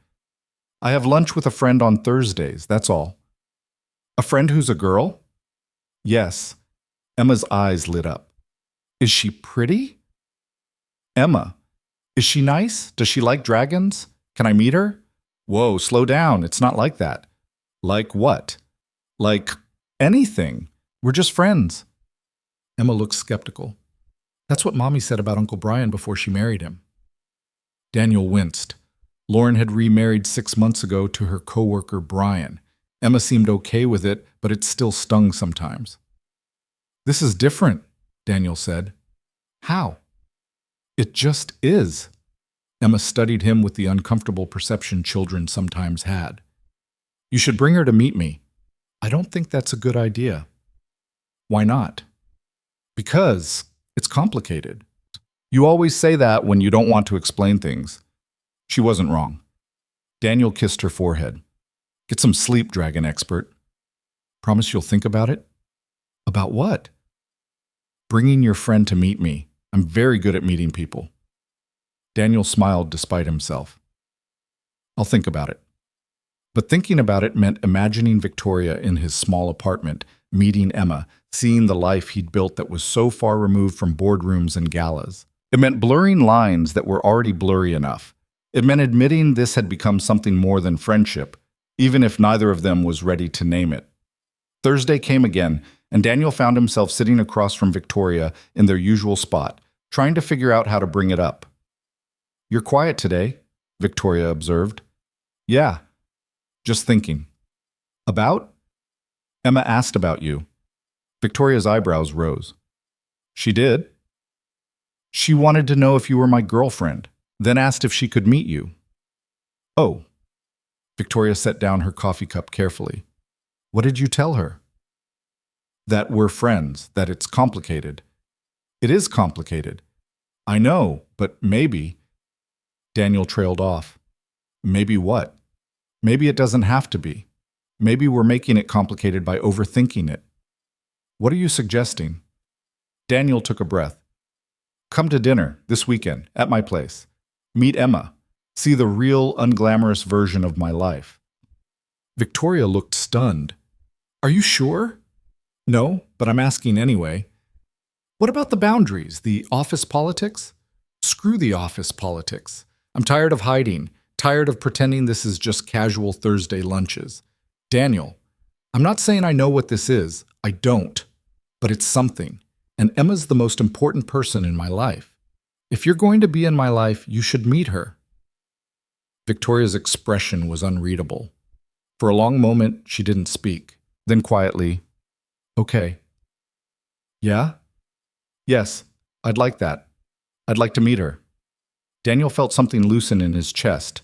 "Saturday? 6 o'clock?" "Saturday at 6.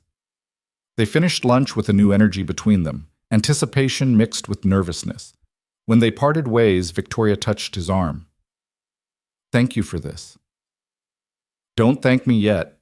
Emma's going to interrogate you about dragons and whether you believe in magic." Victoria smiled. "I can handle that. We'll see." Saturday evening, Daniel cleaned his apartment with a level of intensity usually reserved for pre-inspection military barracks. Emma watched with amusement. "Daddy, why are you being weird?" "I'm not being weird. You vacuumed twice. The carpet was dirty. You also put on cologne. You never wear cologne." Daniel stopped fluffing throw pillows he didn't remember buying. "I just want things to be nice." "Because your friend is coming?" "Yes." "The pretty one?" "Emma." "What? I bet she's pretty.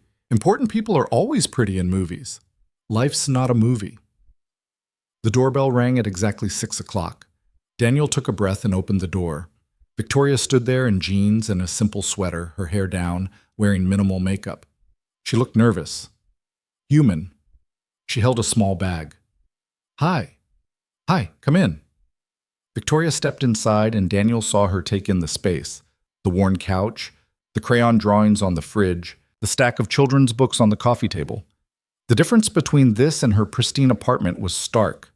Emma appeared from her room, stopping short when she saw Victoria. "Whoa.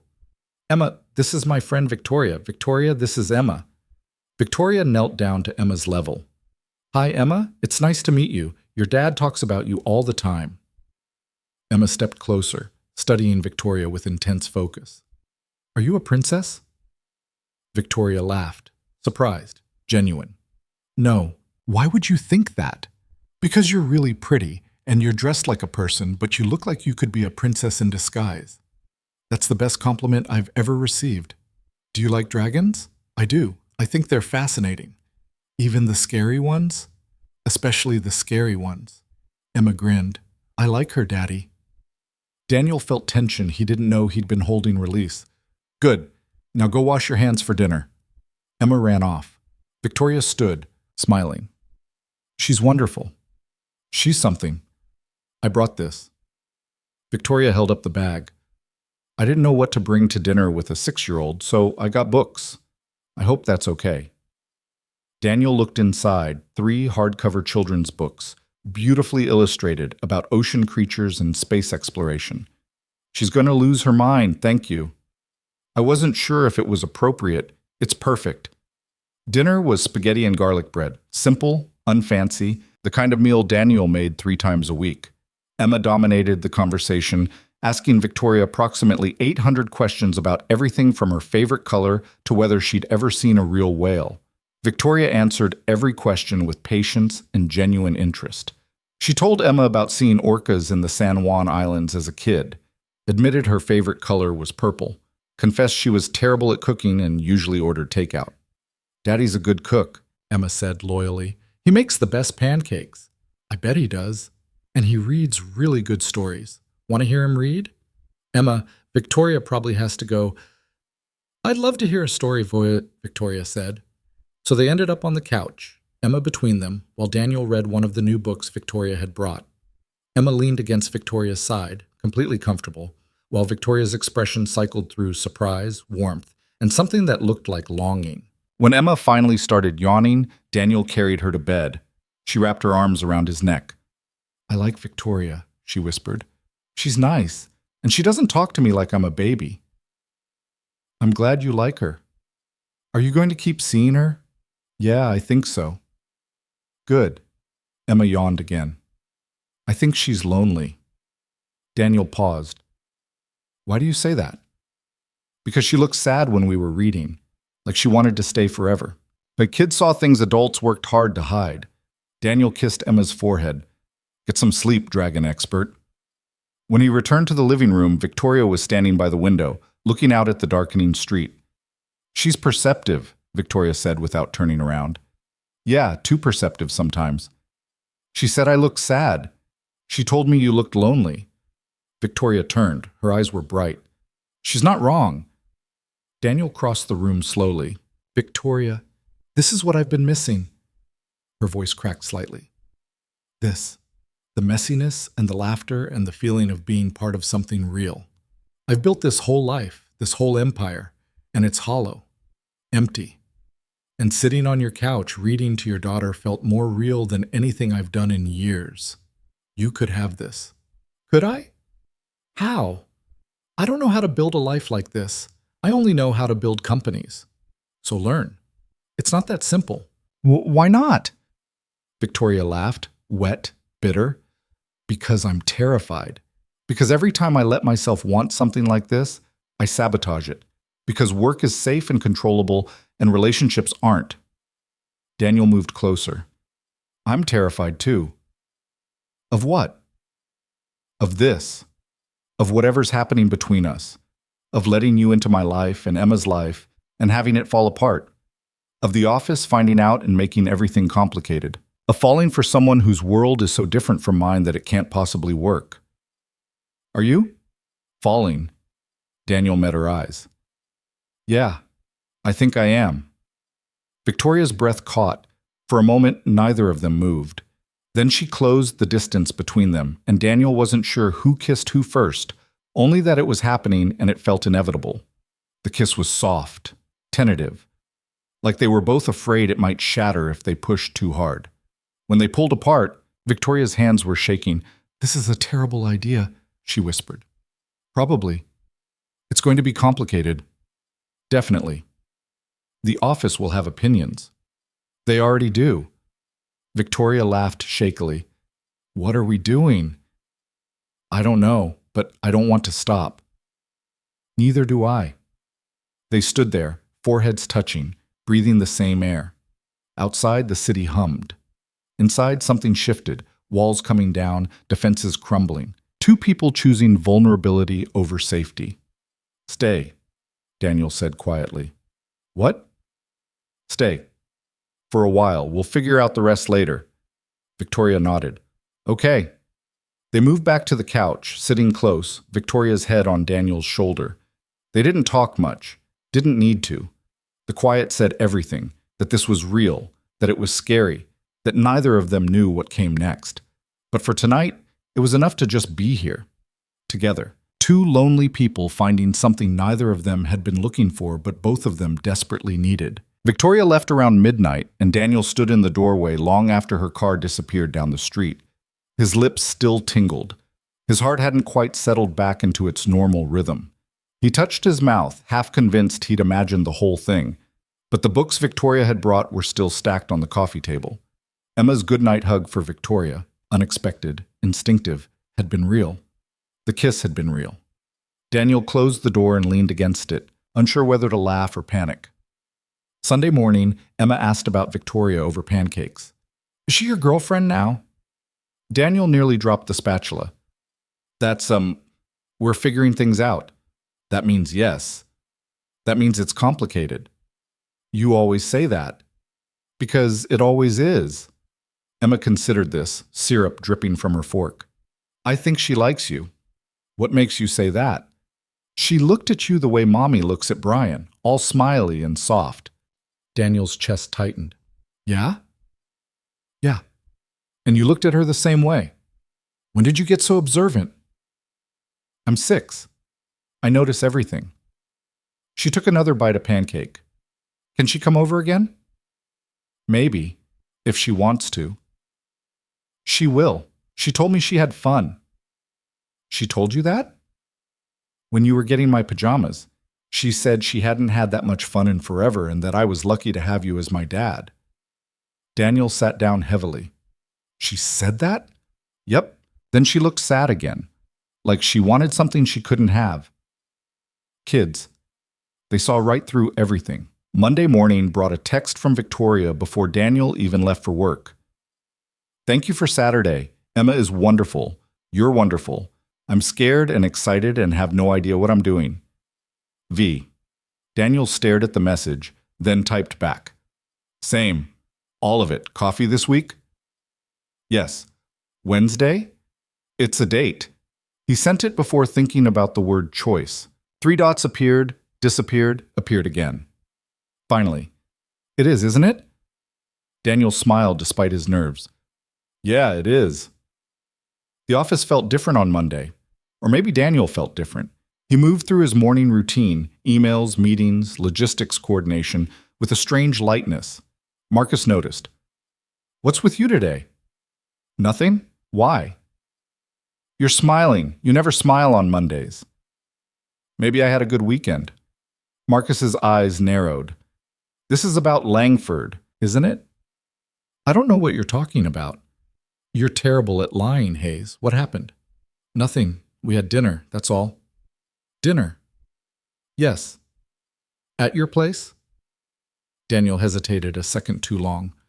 Marcus's expression shifted from curiosity to something more serious.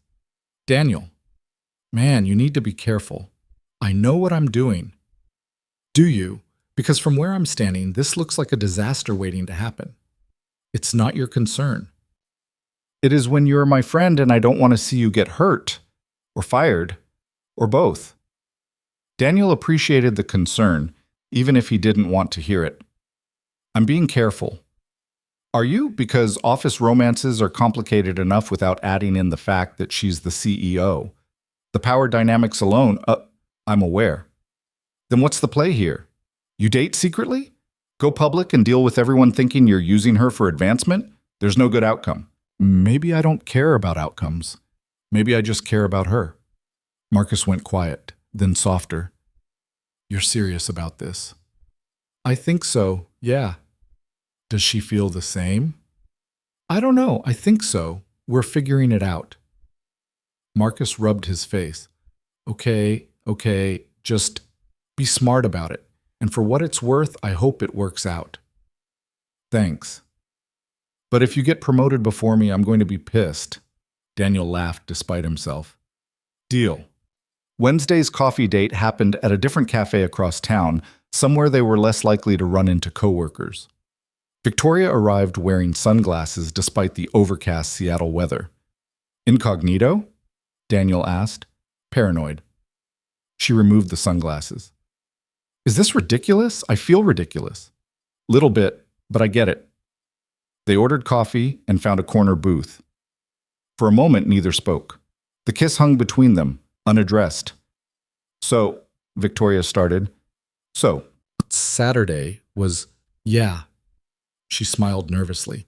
Are we going to talk about it or just keep agreeing it happened? Probably should talk about it. Probably. Victoria wrapped her hands around her coffee cup. I haven't stopped thinking about it. Me neither.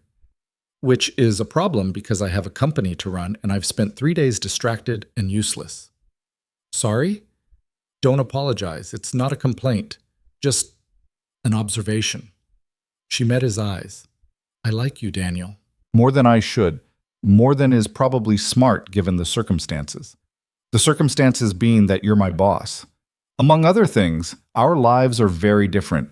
You have Emma to consider. I have a company and responsibilities and a public profile that makes privacy nearly impossible. So this is a bad idea. Objectively, yes. Terrible idea. But? Victoria's lips quirked. But I can't seem to care. I've spent my whole life making smart, calculated decisions. And where has it gotten me? Lonely and exhausted in a perfect apartment that doesn't feel like home. So what are you saying? I'm saying I want to try this. Whatever this is, even if it's messy and complicated and probably doomed. Daniel felt something unlock in his chest. Yeah? Yeah, if you want to. I do, but we need rules, boundaries. Agreed. Like what? Daniel thought for a moment. No special treatment at work. I don't want anyone thinking I'm getting ahead because we're together. Done. What else? Emma comes first. Always. If this affects her negatively, then we stop. I understand. And we're honest about everything, the doubts, the fears, all of it. Victoria nodded. Honesty. Even when it's hard. Especially when it's hard. They sat with that for a moment. Then Victoria reached across the table and took his hand. This is terrifying, she said. Yeah, but good terrifying. The kind that means something matters. Daniel squeezed her hand. When do we tell people? I don't know, not yet. Let's just be us for a while. Figure out what this is before we have to defend it to everyone else. Secret relationship with the CEO. Very scandalous. You're enjoying this. Little bit. Victoria laughed, and Daniel realized he was falling harder than he'd thought. This wasn't just attraction or curiosity. This was the real thing. Messy, complicated, inconvenient, and utterly unavoidable. They kept it quiet for 3 weeks. Saw each other when they could. Dinner at Daniel's place when Emma was with Lauren. Late-night phone calls after Emma went to bed. Stolen lunch meetings at obscure cafes where no one knew them. It felt like being teenagers sneaking around, which was both ridiculous and kind of thrilling. Victoria started showing up at Daniel's apartment on Friday nights, bringing takeout and helping Emma with art projects. She was surprisingly good with kids, patient, engaged, genuinely interested in Emma's endless stories about school and friends and the elaborate fantasy world she was building. You're a natural, Daniel said one night after Emma had gone to bed. Victoria looked surprised. Am I? Yeah, she adores you. I adore her. She makes everything simple, you know? There's no pretense. She just is. That's kids for you. I never thought I wanted this. A family. The whole domestic thing. But being here, Victoria gestured at the apartment, the drawings on the fridge, the scattered toys, the lived-in warmth. It feels right. Daniel pulled her close. Yeah, it does. But reality had a way of intruding. The office gossip hadn't died down. If anything, it had intensified. People noticed when Victoria smiled at Daniel in meetings, when she asked his opinion on projects, when they left for lunch around the same time. Jennifer Park started making pointed comments. Marcus warned Daniel that people were watching. Even Patricia, Victoria's COO, pulled Daniel aside one day. I don't know what's going on between you and Victoria, she said bluntly. And honestly, I don't care, but whatever it is, be careful. The board's already questioning some of her recent decisions. If they think she's compromised, she's not compromised. I know that, you know that, but perception matters, especially for a young female CEO. They're looking for reasons to doubt her. Daniel felt anger rise. That's bullshit. It is, but it's also reality. Just be smart, both of you. Daniel told Victoria about the conversation that night. She took it better than he expected. Patricia's right. The board's been restless lately, looking for cracks. Because you're delegating more? Because I'm actually living my life instead of being married to the company. They don't like it. What are you going to do?" Victoria was quiet for a moment. "Keep doing what I'm doing. I'm better at my job now than I was when I was burning out. The numbers prove it. If they can't see that, that's their problem. And us? What about us? If they find out, they will eventually. We can't hide forever." She turned to face him. "I don't want to hide. I'm tired of pretending my personal life doesn't exist. So we go public? Eventually. When we're ready, when it feels right." Daniel nodded, but anxiety gnawed at him. Going public meant scrutiny, judgment, questions about his motives and her judgment.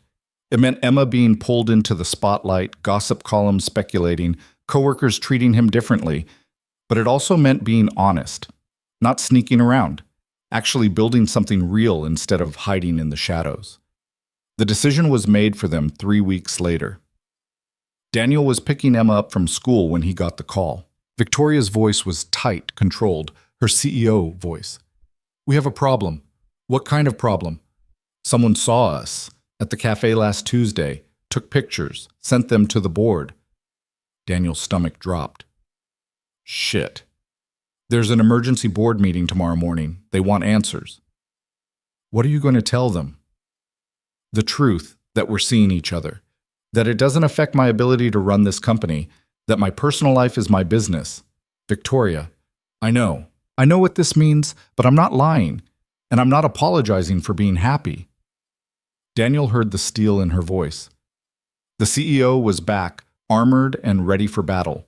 But underneath, he heard fear too. "What do you need from me?" he asked. "Nothing. Stay away from the office tomorrow. Keep Emma close. This is going to get messy." "I'm not hiding."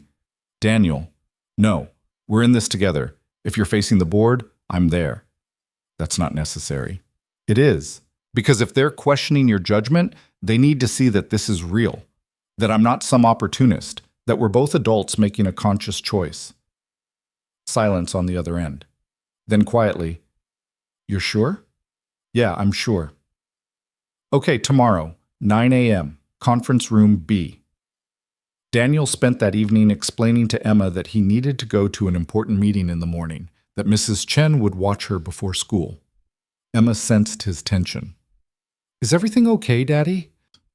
"Yeah, sweetheart. Just work stuff." "Is Victoria okay?" "She will be." Emma hugged him tight. "Tell her I said good luck." Daniel arrived at Langford Industries at 8:45, wearing his best suit and feeling like he was walking into an execution. Victoria met him in the lobby, looking composed but pale. "You didn't have to come." "Yes, I did." She took his hand briefly. "Thank you." The conference room held 12 board members, all looking varying degrees of disapproving. Daniel recognized a few faces. Robert Chen, who'd interrogated him at the gala, Margaret Yates, who ran a venture capital firm, Thomas Brennan, who'd founded the company with Victoria's father. Victoria stood at the head of the table. Daniel took a seat in the back, trying to be inconspicuous. Robert started. "Victoria, we've asked you here to discuss some concerning photographs that came to our attention. You and Mr. Hayes appear to be in a relationship. Is that accurate?" "Yes." "And you didn't think to disclose this to the board?" "My personal life isn't board business. It is when it involves an employee. The optics alone, the optics are that I'm a human being with a personal life. Last I checked, that wasn't against company policy." Margaret leaned forward. "Victoria, we're concerned about judgment, about conflicts of interest. Mr. Hayes reports to people who report to you. The power dynamic is something we're both aware of and actively managing. Daniel hasn't received any special treatment. His performance reviews are handled by his direct supervisor, not me. His compensation is standard for his role. There's no favoritism." Thomas spoke up, his voice gentler. "Victoria, no one's questioning your competence. You've done remarkable things with this company. But relationships like this can be complicated. What happens if it doesn't work out? The potential for harassment claims, hostile work environment. Then we deal with it like adults. But we're not making decisions based on fear of what might happen. That's not how business works." Victoria's jaw tightened. "Maybe it should be." Robert's voice turned sharp. "This is exactly what we're talking about. You've changed, Victoria. You're working fewer hours, delegating more, making personal decisions that affect your availability and focus. And now this relationship has made me better at my job, not worse. I'm sleeping, eating, actually thinking clearly instead of running on fumes. The company's performing better than ever. Revenue's up 18%. Employee satisfaction scores are the highest they've been in 5 years. We just closed 2 major deals. What exactly is the problem? The problem is propriety. The problem is you're the face of this company, and your choices reflect on all of us. Daniel couldn't stay quiet anymore. He stood. Excuse me, can I say something? All eyes turned to him. Victoria looked alarmed. Robert looked annoyed. Mr. Hayes, this doesn't concern you. Actually, it does. You're sitting here questioning Victoria's judgment because she's in a relationship with me. So yeah, I think I get a say. Margaret gestured for him to continue. Daniel took a breath. I'm 32. I've worked here for 2 years in a job that no one notices until something goes wrong. I drive a beat-up car and live in a 2-bedroom apartment in Ballard. I have a 6-year-old daughter who's the center of my world. I'm nobody special, just a regular person trying to get by. We're aware. Let me finish. Victoria didn't seek me out. I helped her one night when she was exhausted and alone, and we became friends. Then more than friends. Not because I saw an opportunity, but because she's funny and smart and kind and more human than anyone in this room is giving her credit for. She's not some corporate robot who exists only to make you money. She's a person, and she deserves to have a life. Robert's expression hardened.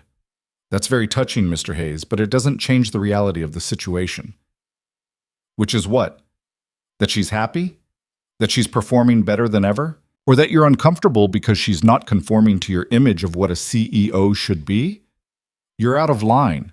Maybe, but someone needs to say it.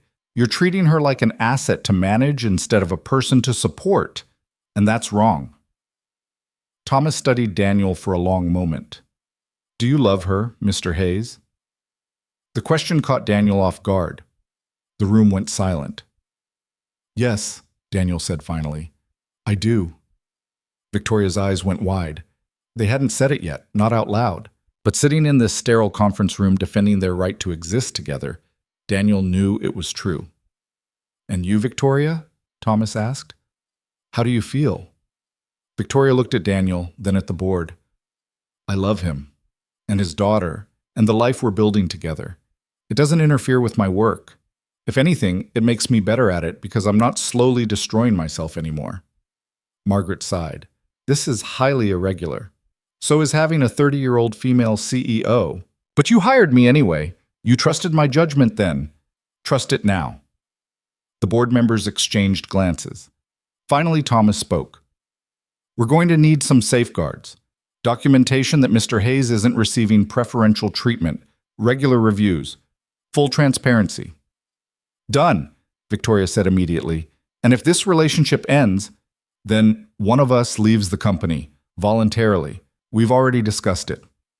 Daniel blinked. They hadn't discussed that. But Victoria caught his eye, and he nodded. It made sense. Robert still looked unhappy. I'm not comfortable with this. Noted, Victoria said coolly. Is there anything else? Just this. We're watching, Victoria, closely. Any sign that this is affecting your performance or judgment won't happen. Are we done? Thomas nodded. We're done. For now. Victoria and Daniel left the conference room together. In the elevator, Victoria sagged against the wall. That was hell. You were amazing. I was terrified. Didn't show. Good. She looked at him. Did you mean it? Which part? That you love me. Daniel stepped closer. Yeah, I did. Do. Victoria's eyes filled with tears. I love you too. I should have said it first. You were standing there defending me, and I just... Daniel kissed her, soft, brief. It's okay. Is it? Because I just told the board I'd quit if we break up, which is insane pressure to put on a relationship that's barely 3 months old. So, don't break up with me. That simple? That's simple. Victoria laughed wetly. You make everything seem easy. It's not easy, but it's worth it. They emerged from the elevator into the lobby. People stared. Whispers followed them. Daniel took Victoria's hand and she didn't pull away. "Guess we're public now," he said. "Guess so. How do you feel?" Victoria squeezed his hand. Terrified. Relieved. Mostly relieved. "Yeah, me too." They walked out of the building together into the gray Seattle morning. Rain had started falling, light and persistent. Victoria tilted her face up to it. "I have 6 meetings today.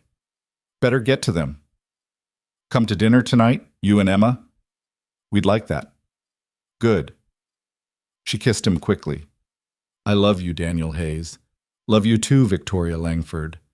She walked back into the building, shoulders straight, ready to face whatever came next. Daniel watched her go, then headed to his car. His phone buzzed, a text from Emma, sent from Mrs. Chen's phone. "Did it go okay? Is Victoria okay?" Daniel smiled and typed back, "Everything's okay, Dragon Expert. See you after school."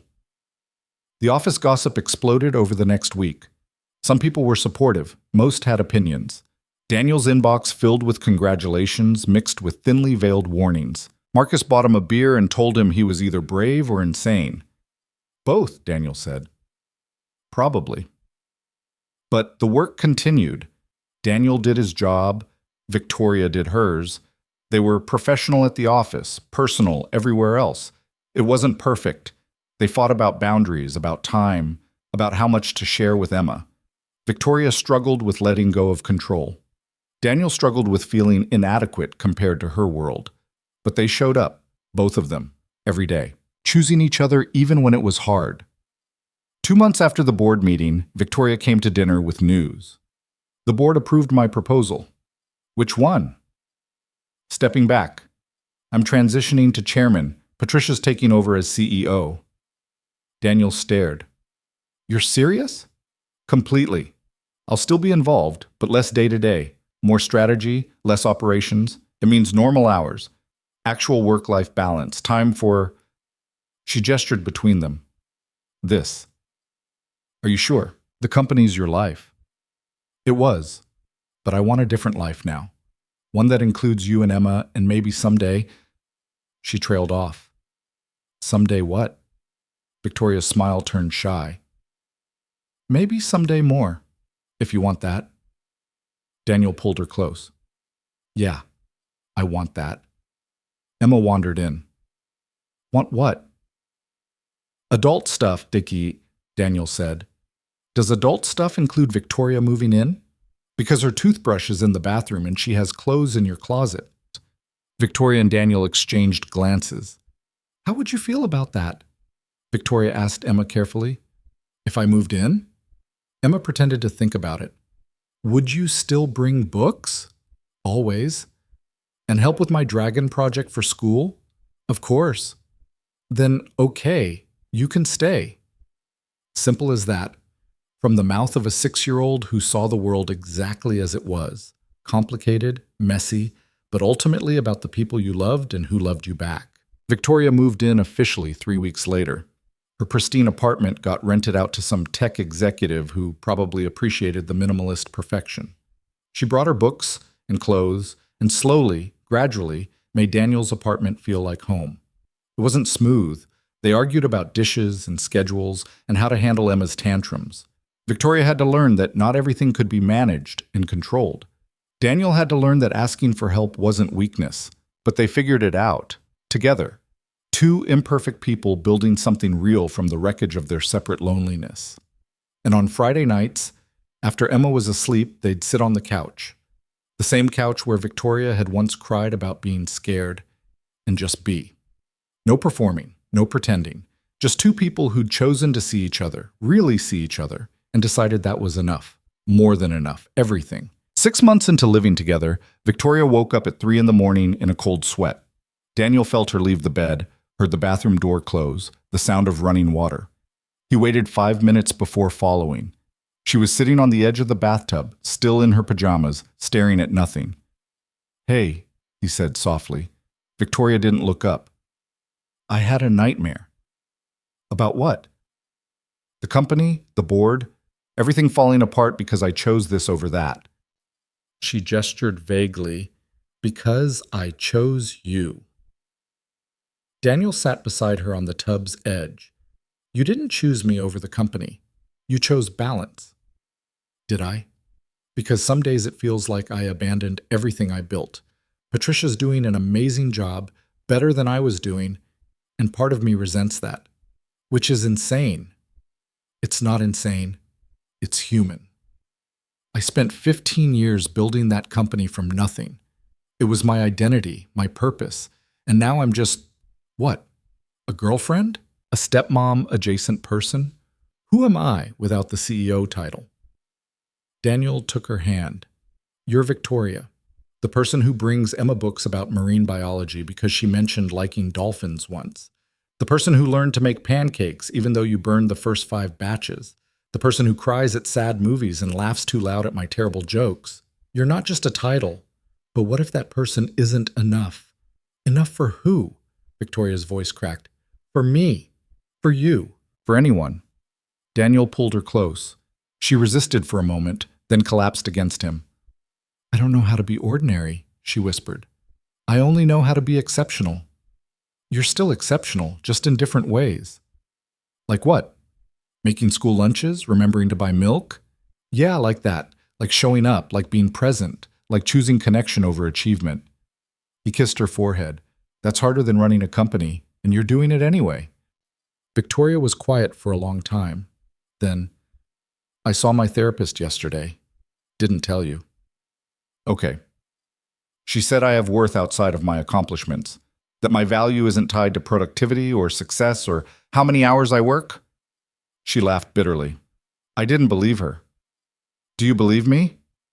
I'm trying to. They sat on the bathroom floor until dawn crept through the window. Emma found them there at 6:30, confused but adaptable in the way kids are. Why are you guys sleeping in the bathroom? We're not sleeping, Daniel said. Just talking. About boring adult stuff? Yeah. Emma shrugged and went to find cereal. Victoria watched her go, then turned to Daniel. I don't want to mess her up. You won't. You don't know that. What if I'm terrible at this? What if I ruin everything by not knowing how to be normal? Nobody knows how to be normal. We're all just faking it and hoping nobody notices. Yeah, Victoria smiled despite herself. Even you? Especially me. Half the time I'm convinced I'm doing everything wrong with Emma. That she'll grow up and realize I had no idea what I was doing. But you love her. Yeah, and that's enough most days. The rest, you figure out as you go. Victoria leaned her head on his shoulder. I love you, both of you. So much it scares me. I know. Love you too. Work settled into a new rhythm. Daniel got promoted, not because of Victoria, but because his supervisor recognized his work. The promotion came with scrutiny, with people questioning whether it was legitimate, but Patricia shut that down fast. Hayes earned this, she announced in a staff meeting. His performance reviews speak for themselves. Anyone who has a problem with that can take it up with me. Nobody took it up with her. Victoria's transition to chairman was rocky at first. She struggled with letting go, with trusting Patricia to make decisions she would have agonized over. But slowly, gradually, she learned to step back, to advise without controlling, to support without micromanaging. It's weird, she told Daniel one night, watching someone else run my company. It's not your company anymore, it's Patricia's. I know, that's the weird part. I thought I'd hate it, but I don't. I'm relieved. That's growth. That's terrifying is what it is. Who am I if I'm not grinding myself to dust for this company? You're someone who gets to have dinner with her family. Who can take Emma to the aquarium on a Tuesday because she has time? Who sleeps 8 hours and doesn't answer emails at midnight? Victoria considered this. I took Emma to the aquarium last week. She told me 17 facts about sea otters. I heard. Multiple times. She's incredible. How did you raise someone so confident and curious? I didn't. She just is. I just try not to screw it up. You're a good father, Daniel. I'm adequate. There's a difference. No, you're good. You show up, you listen, you make her feel seen. That's good. Daniel looked at Victoria, really looked. 6 months ago, she'd been wound so tight she could barely function.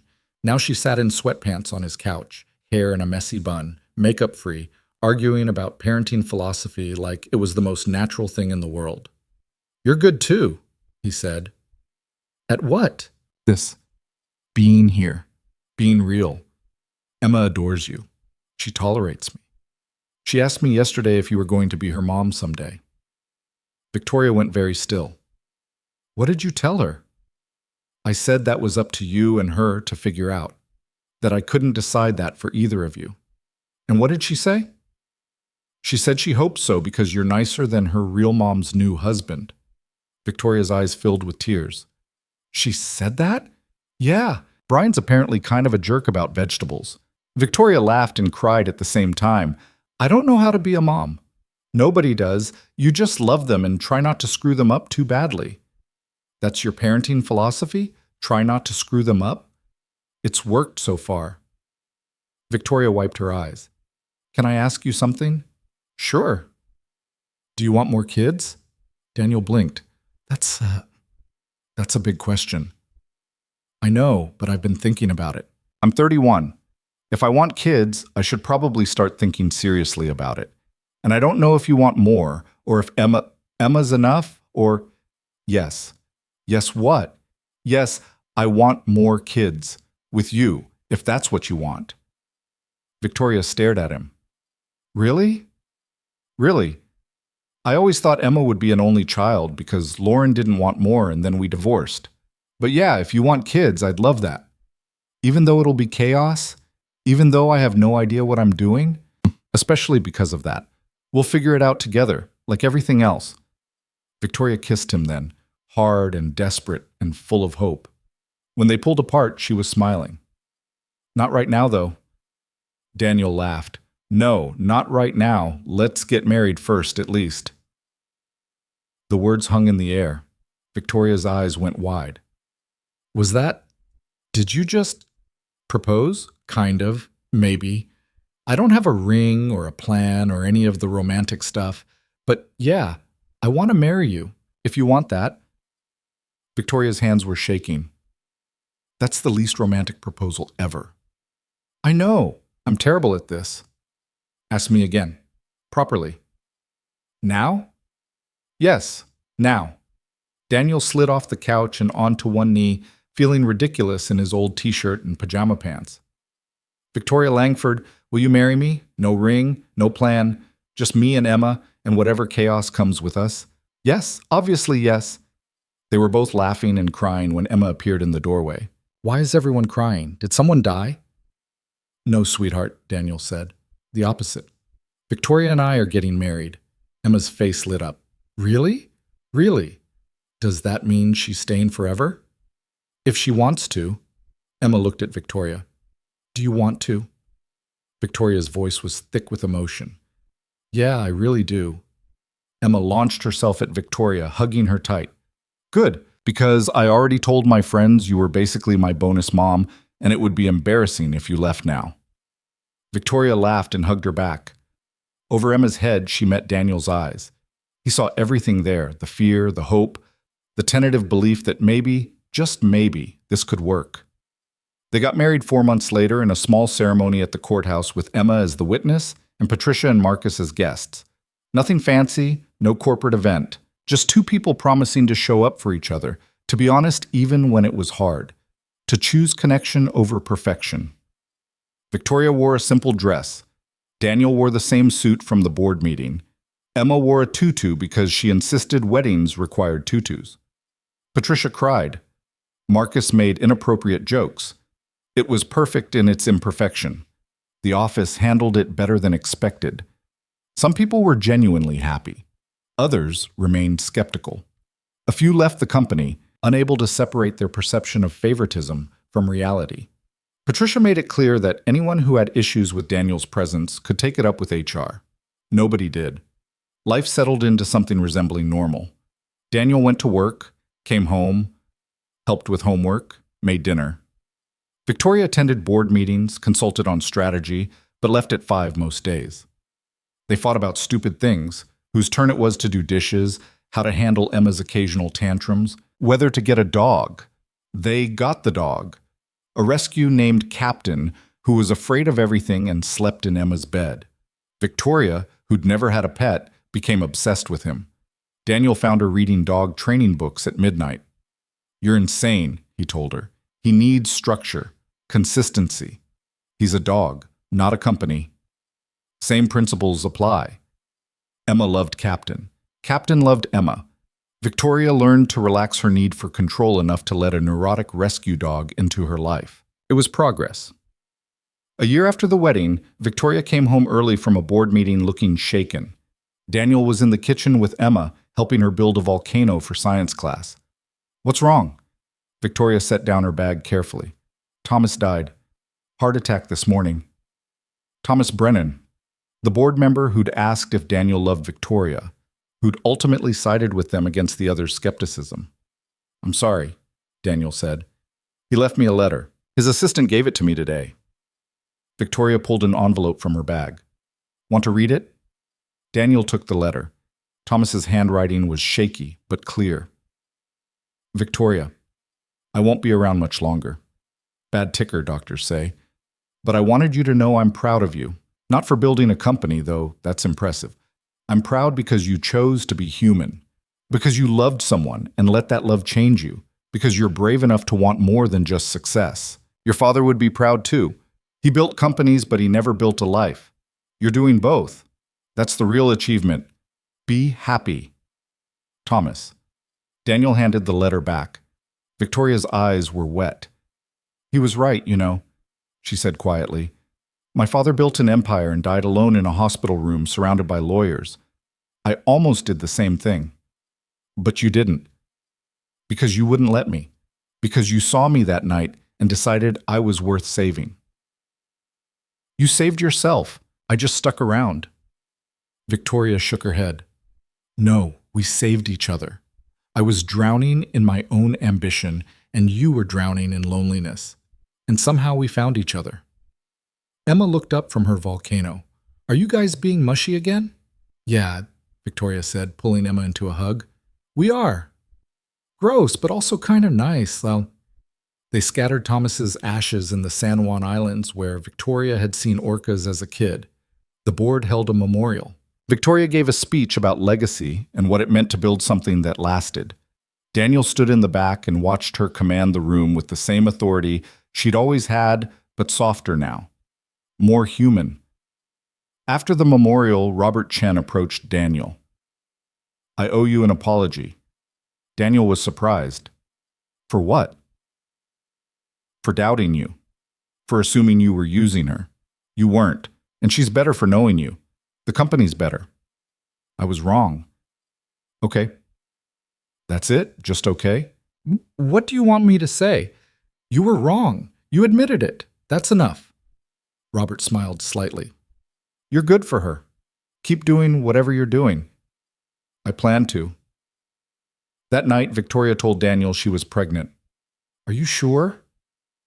"Took 3 tests, all positive. I have a doctor's appointment next week to confirm, but yeah, I'm pretty sure." Daniel sat down heavily on the couch. "That was fast." "We've been trying for 4 months." "I know, it's real now." "Are you okay with it being real?" Daniel looked at her, really looked. She was terrified. He could see it in the way she held herself, the tension in her shoulders, the uncertainty in her eyes. "Yeah," he said, "I'm okay with it. Are you?" "I'm terrified. I don't know how to do this. I barely figured out how to be Emma's bonus mom, and now I'm supposed to grow an actual human and keep it alive?" "You'll figure it out. We'll figure it out." "What if I'm terrible at it?" "You won't be. You don't know that." "I do. You learn to make pancakes even though you burn them every time. You learn to help with homework even though Common Core math makes no sense. You learn to love a neurotic rescue dog who's afraid of his own shadow. You'll learn this too." Victoria's laugh was shaky. "That's your pep talk? I learned to make pancakes so I can handle pregnancy?" "Yeah, pretty much." "You're terrible at this." "I know." He pulled her close. "But I'm here. That counts for something, right?" "Yeah, it does." They told Emma at dinner, She processed the information with the seriousness of a child who'd just been given enormous responsibility. So I'm going to be a big sister? Yes, Victoria said. Is that okay? Emma considered this. Will the baby be annoying? Probably. Babies are usually pretty annoying. Will it cry a lot? Almost definitely. Can I teach it about dragons? When it's old enough, yes. Emma nodded, satisfied. Okay, I'll allow it. Daniel and Victoria exchanged glances over her head, trying not to laugh. The pregnancy was hard. Victoria threw up constantly for the first 3 months. Her body betrayed her in ways she couldn't control, and control was still her default setting. She cried over everything: commercials, dropped spoons, the fact that her jeans didn't fit. Daniel learned to just be there, to hold her hair back when she was sick, to rub her feet when they hurt, to not try to fix everything because some things couldn't be fixed, only endured. Emma was surprisingly helpful. She'd bring Victoria crackers when she was nauseous, draw pictures to cheer her up, pat her stomach, and talk to the baby about important things like dinosaurs and friendship. You're going to be a good sister, Victoria told her one night. I know, Emma said with the confidence of a 7-year-old. I'm good at everything. Humble, too. What's humble? Never mind. The baby arrived on a rainy October night. A girl. They named her Sarah, after Victoria's mother who died when Victoria was young. Sarah came out screaming and angry and utterly perfect. Victoria held her and sobbed. She's so small.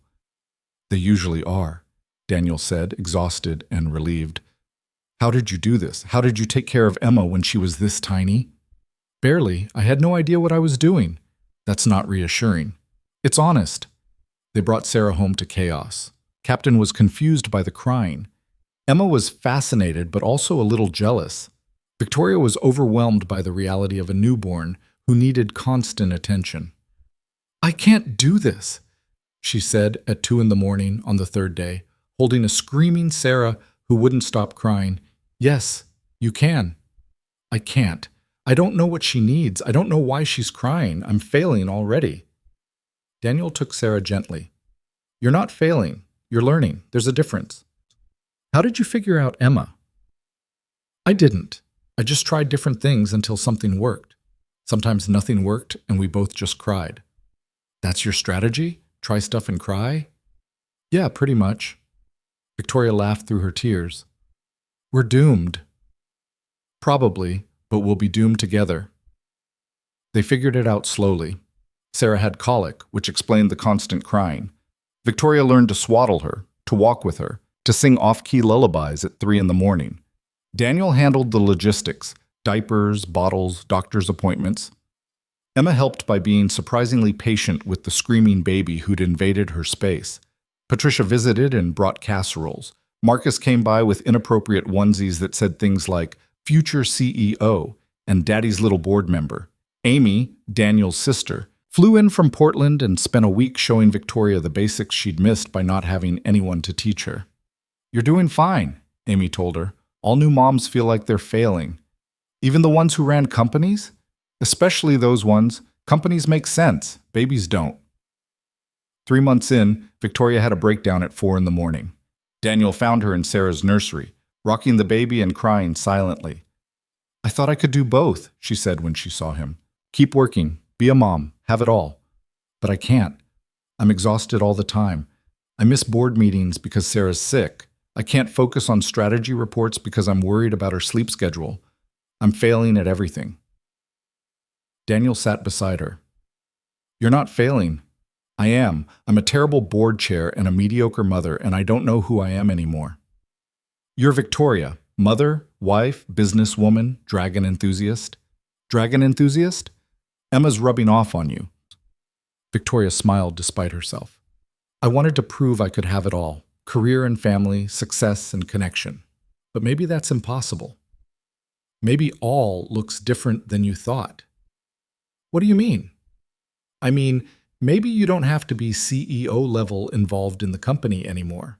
Maybe being a consultant, a strategic advisor is enough. Maybe being Sarah's mom and Emma's bonus mom and my wife is the real achievement. Not because the company doesn't matter, but because this matters more. Victoria looked at Sarah, sleeping peacefully now. When did you get wise? I'm not wise. I'm just a guy who learned the hard way that success means nothing if you're alone. I'm not alone anymore. No, you're not. Victoria resigned from the board 2 months later, stepped back completely. It made headlines in the business section. Billionaire CEO chooses family over fortune. People had opinions. Some called it admirable. Others called it weakness. Victoria stopped reading the articles. Do you regret it? Daniel asked her one night. No, I built something incredible, but I'm building something better now. A family? A life. One where I'm actually present, where I get to see Sarah's first steps and Emma's school plays and have dinner with my husband without checking my phone every 5 minutes. That's boring compared to running a company. It's not boring. It's real. And I spent so long chasing extraordinary that I forgot ordinary can be pretty amazing. Emma started 3rd grade. Sarah learned to walk, then run, then cause havoc. Captain got less neurotic and more confident. Victoria learned to embrace imperfection, burnt dinners, mismatched socks, spontaneous dance parties in the kitchen. Daniel got promoted again, this time to senior director. He'd earned it through years of solid work, and nobody questioned it anymore. Marcus threw him a party. Patricia sent a congratulatory email that said, "About damn time." On their 3rd wedding anniversary, Daniel and Victoria sat on the back porch of the house they'd bought in Ballard. Bigger than the apartment, with a yard for the kids and the dog. Sarah was asleep inside. Emma was at a sleepover. For once, they were alone. You ever think about that first night? Victoria asked. At the party, when you came over to check on me. Sometimes, you looked like you were about to shatter. I was. I would have if you hadn't stopped me. You would have figured it out eventually. Maybe, but it would have taken longer and hurt more. She took his hand. You saved my life, Daniel. You saved mine too. I was just going through the motions before you. Work, Emma, sleep, repeat. You made me want more. We're quite the pair, 2 broken people who fixed each other. We're not fixed, we're just less broken together.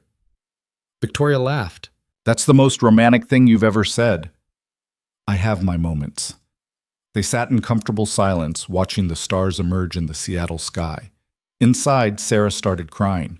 Victoria started to get up, but Daniel stopped her. I've got her. You stay. You sure? Yeah. Enjoy the quiet. Daniel went inside and picked up Sarah, who immediately stopped crying. He walked her around the living room, humming softly. Through the window, he could see Victoria on the porch, head tilted back, finally at peace. This was it. The life they'd built from nothing. Not perfect, not easy, but real. Emma came home the next morning full of stories about her sleepover. Sarah toddled around getting into everything. Captain barked at shadows. Victoria made pancakes that were only slightly burnt. Daniel helped Emma with her homework while fielding work emails. Normal. Chaotic. Beautiful. That night after the kids were in bed, Daniel found Victoria in Sarah's room, watching her sleep. You okay? Yeah, just thinking. About? About how different my life is now. 3 years ago, I was alone in a perfect apartment, slowly burning out, convinced success meant sacrificing everything else. And now I'm here, with you and Emma and Sarah and Captain, living in chaos. And I've never been happier. No regrets? None. Turns out what I thought I wanted, the empire, the prestige, the power, that was just fear. Fear of being ordinary, fear of being vulnerable, fear of needing anyone. And now? Now I know that being extraordinary isn't about what you achieve. It's about who you love and who loves you back. It's about showing up imperfectly every day and choosing connection over comfort. She turned to look at him. You taught me that. I didn't teach you anything. You learned it yourself. With your help. Daniel pulled her close. We helped each other. That's what partners do. They stood in the doorway of their daughter's room, watching her sleep, holding each other in the quiet darkness. Outside, Seattle hummed with its endless energy. Inside, 2 people who'd once been strangers, one a powerful CEO afraid to be human, one a single father convinced he was ordinary, had built something neither could have imagined. Not an empire, not a fortune, just a life. Messy, imperfect, real. And that was more than enough. It was everything. Because sometimes the most profound success isn't measured in quarterly reports or board meetings or headlines in the business section. Sometimes it's measured in burnt pancakes and sleepless nights, and the quiet moments when you realize you're exactly where you're supposed to be. Sometimes the bravest thing you can do is let someone see you, really see you, in all your imperfect, broken, human glory, and trust that they'll stay anyway. Daniel had seen Victoria that rain-soaked Friday night, standing alone at a corporate party, unraveling behind her perfect facade. He'd made a simple choice to step forward instead of away, to offer help instead of judgment, to see a person instead of a title. And Victoria had let him, had chosen vulnerability over control, had admitted she was scared and lonely and lost, had taken the terrifying leap of letting someone into the fortress she'd built around herself. That choice, that single moment of courage from both of them, had changed everything. Years later, Daniel would sometimes think about the man he'd been before Victoria, going through the motions, doing enough to get by, convinced that his small life was all he deserved, and he'd feel grateful for the night that changed his trajectory. Victoria would think about the woman she'd been, isolated, exhausted, afraid to stop moving because stopping meant feeling. She'd remember the moment Daniel asked if she'd eaten, if she'd slept, if she was okay. The moment someone cared about her as a person instead of as an asset. Neither of them was the same anymore. They'd been shaped by each other, by Emma and Sarah, by the daily choice to show up imperfectly and love anyway. That was the real story. Not about a billionaire and a regular guy, not about power dynamics or office politics or overcoming obstacles.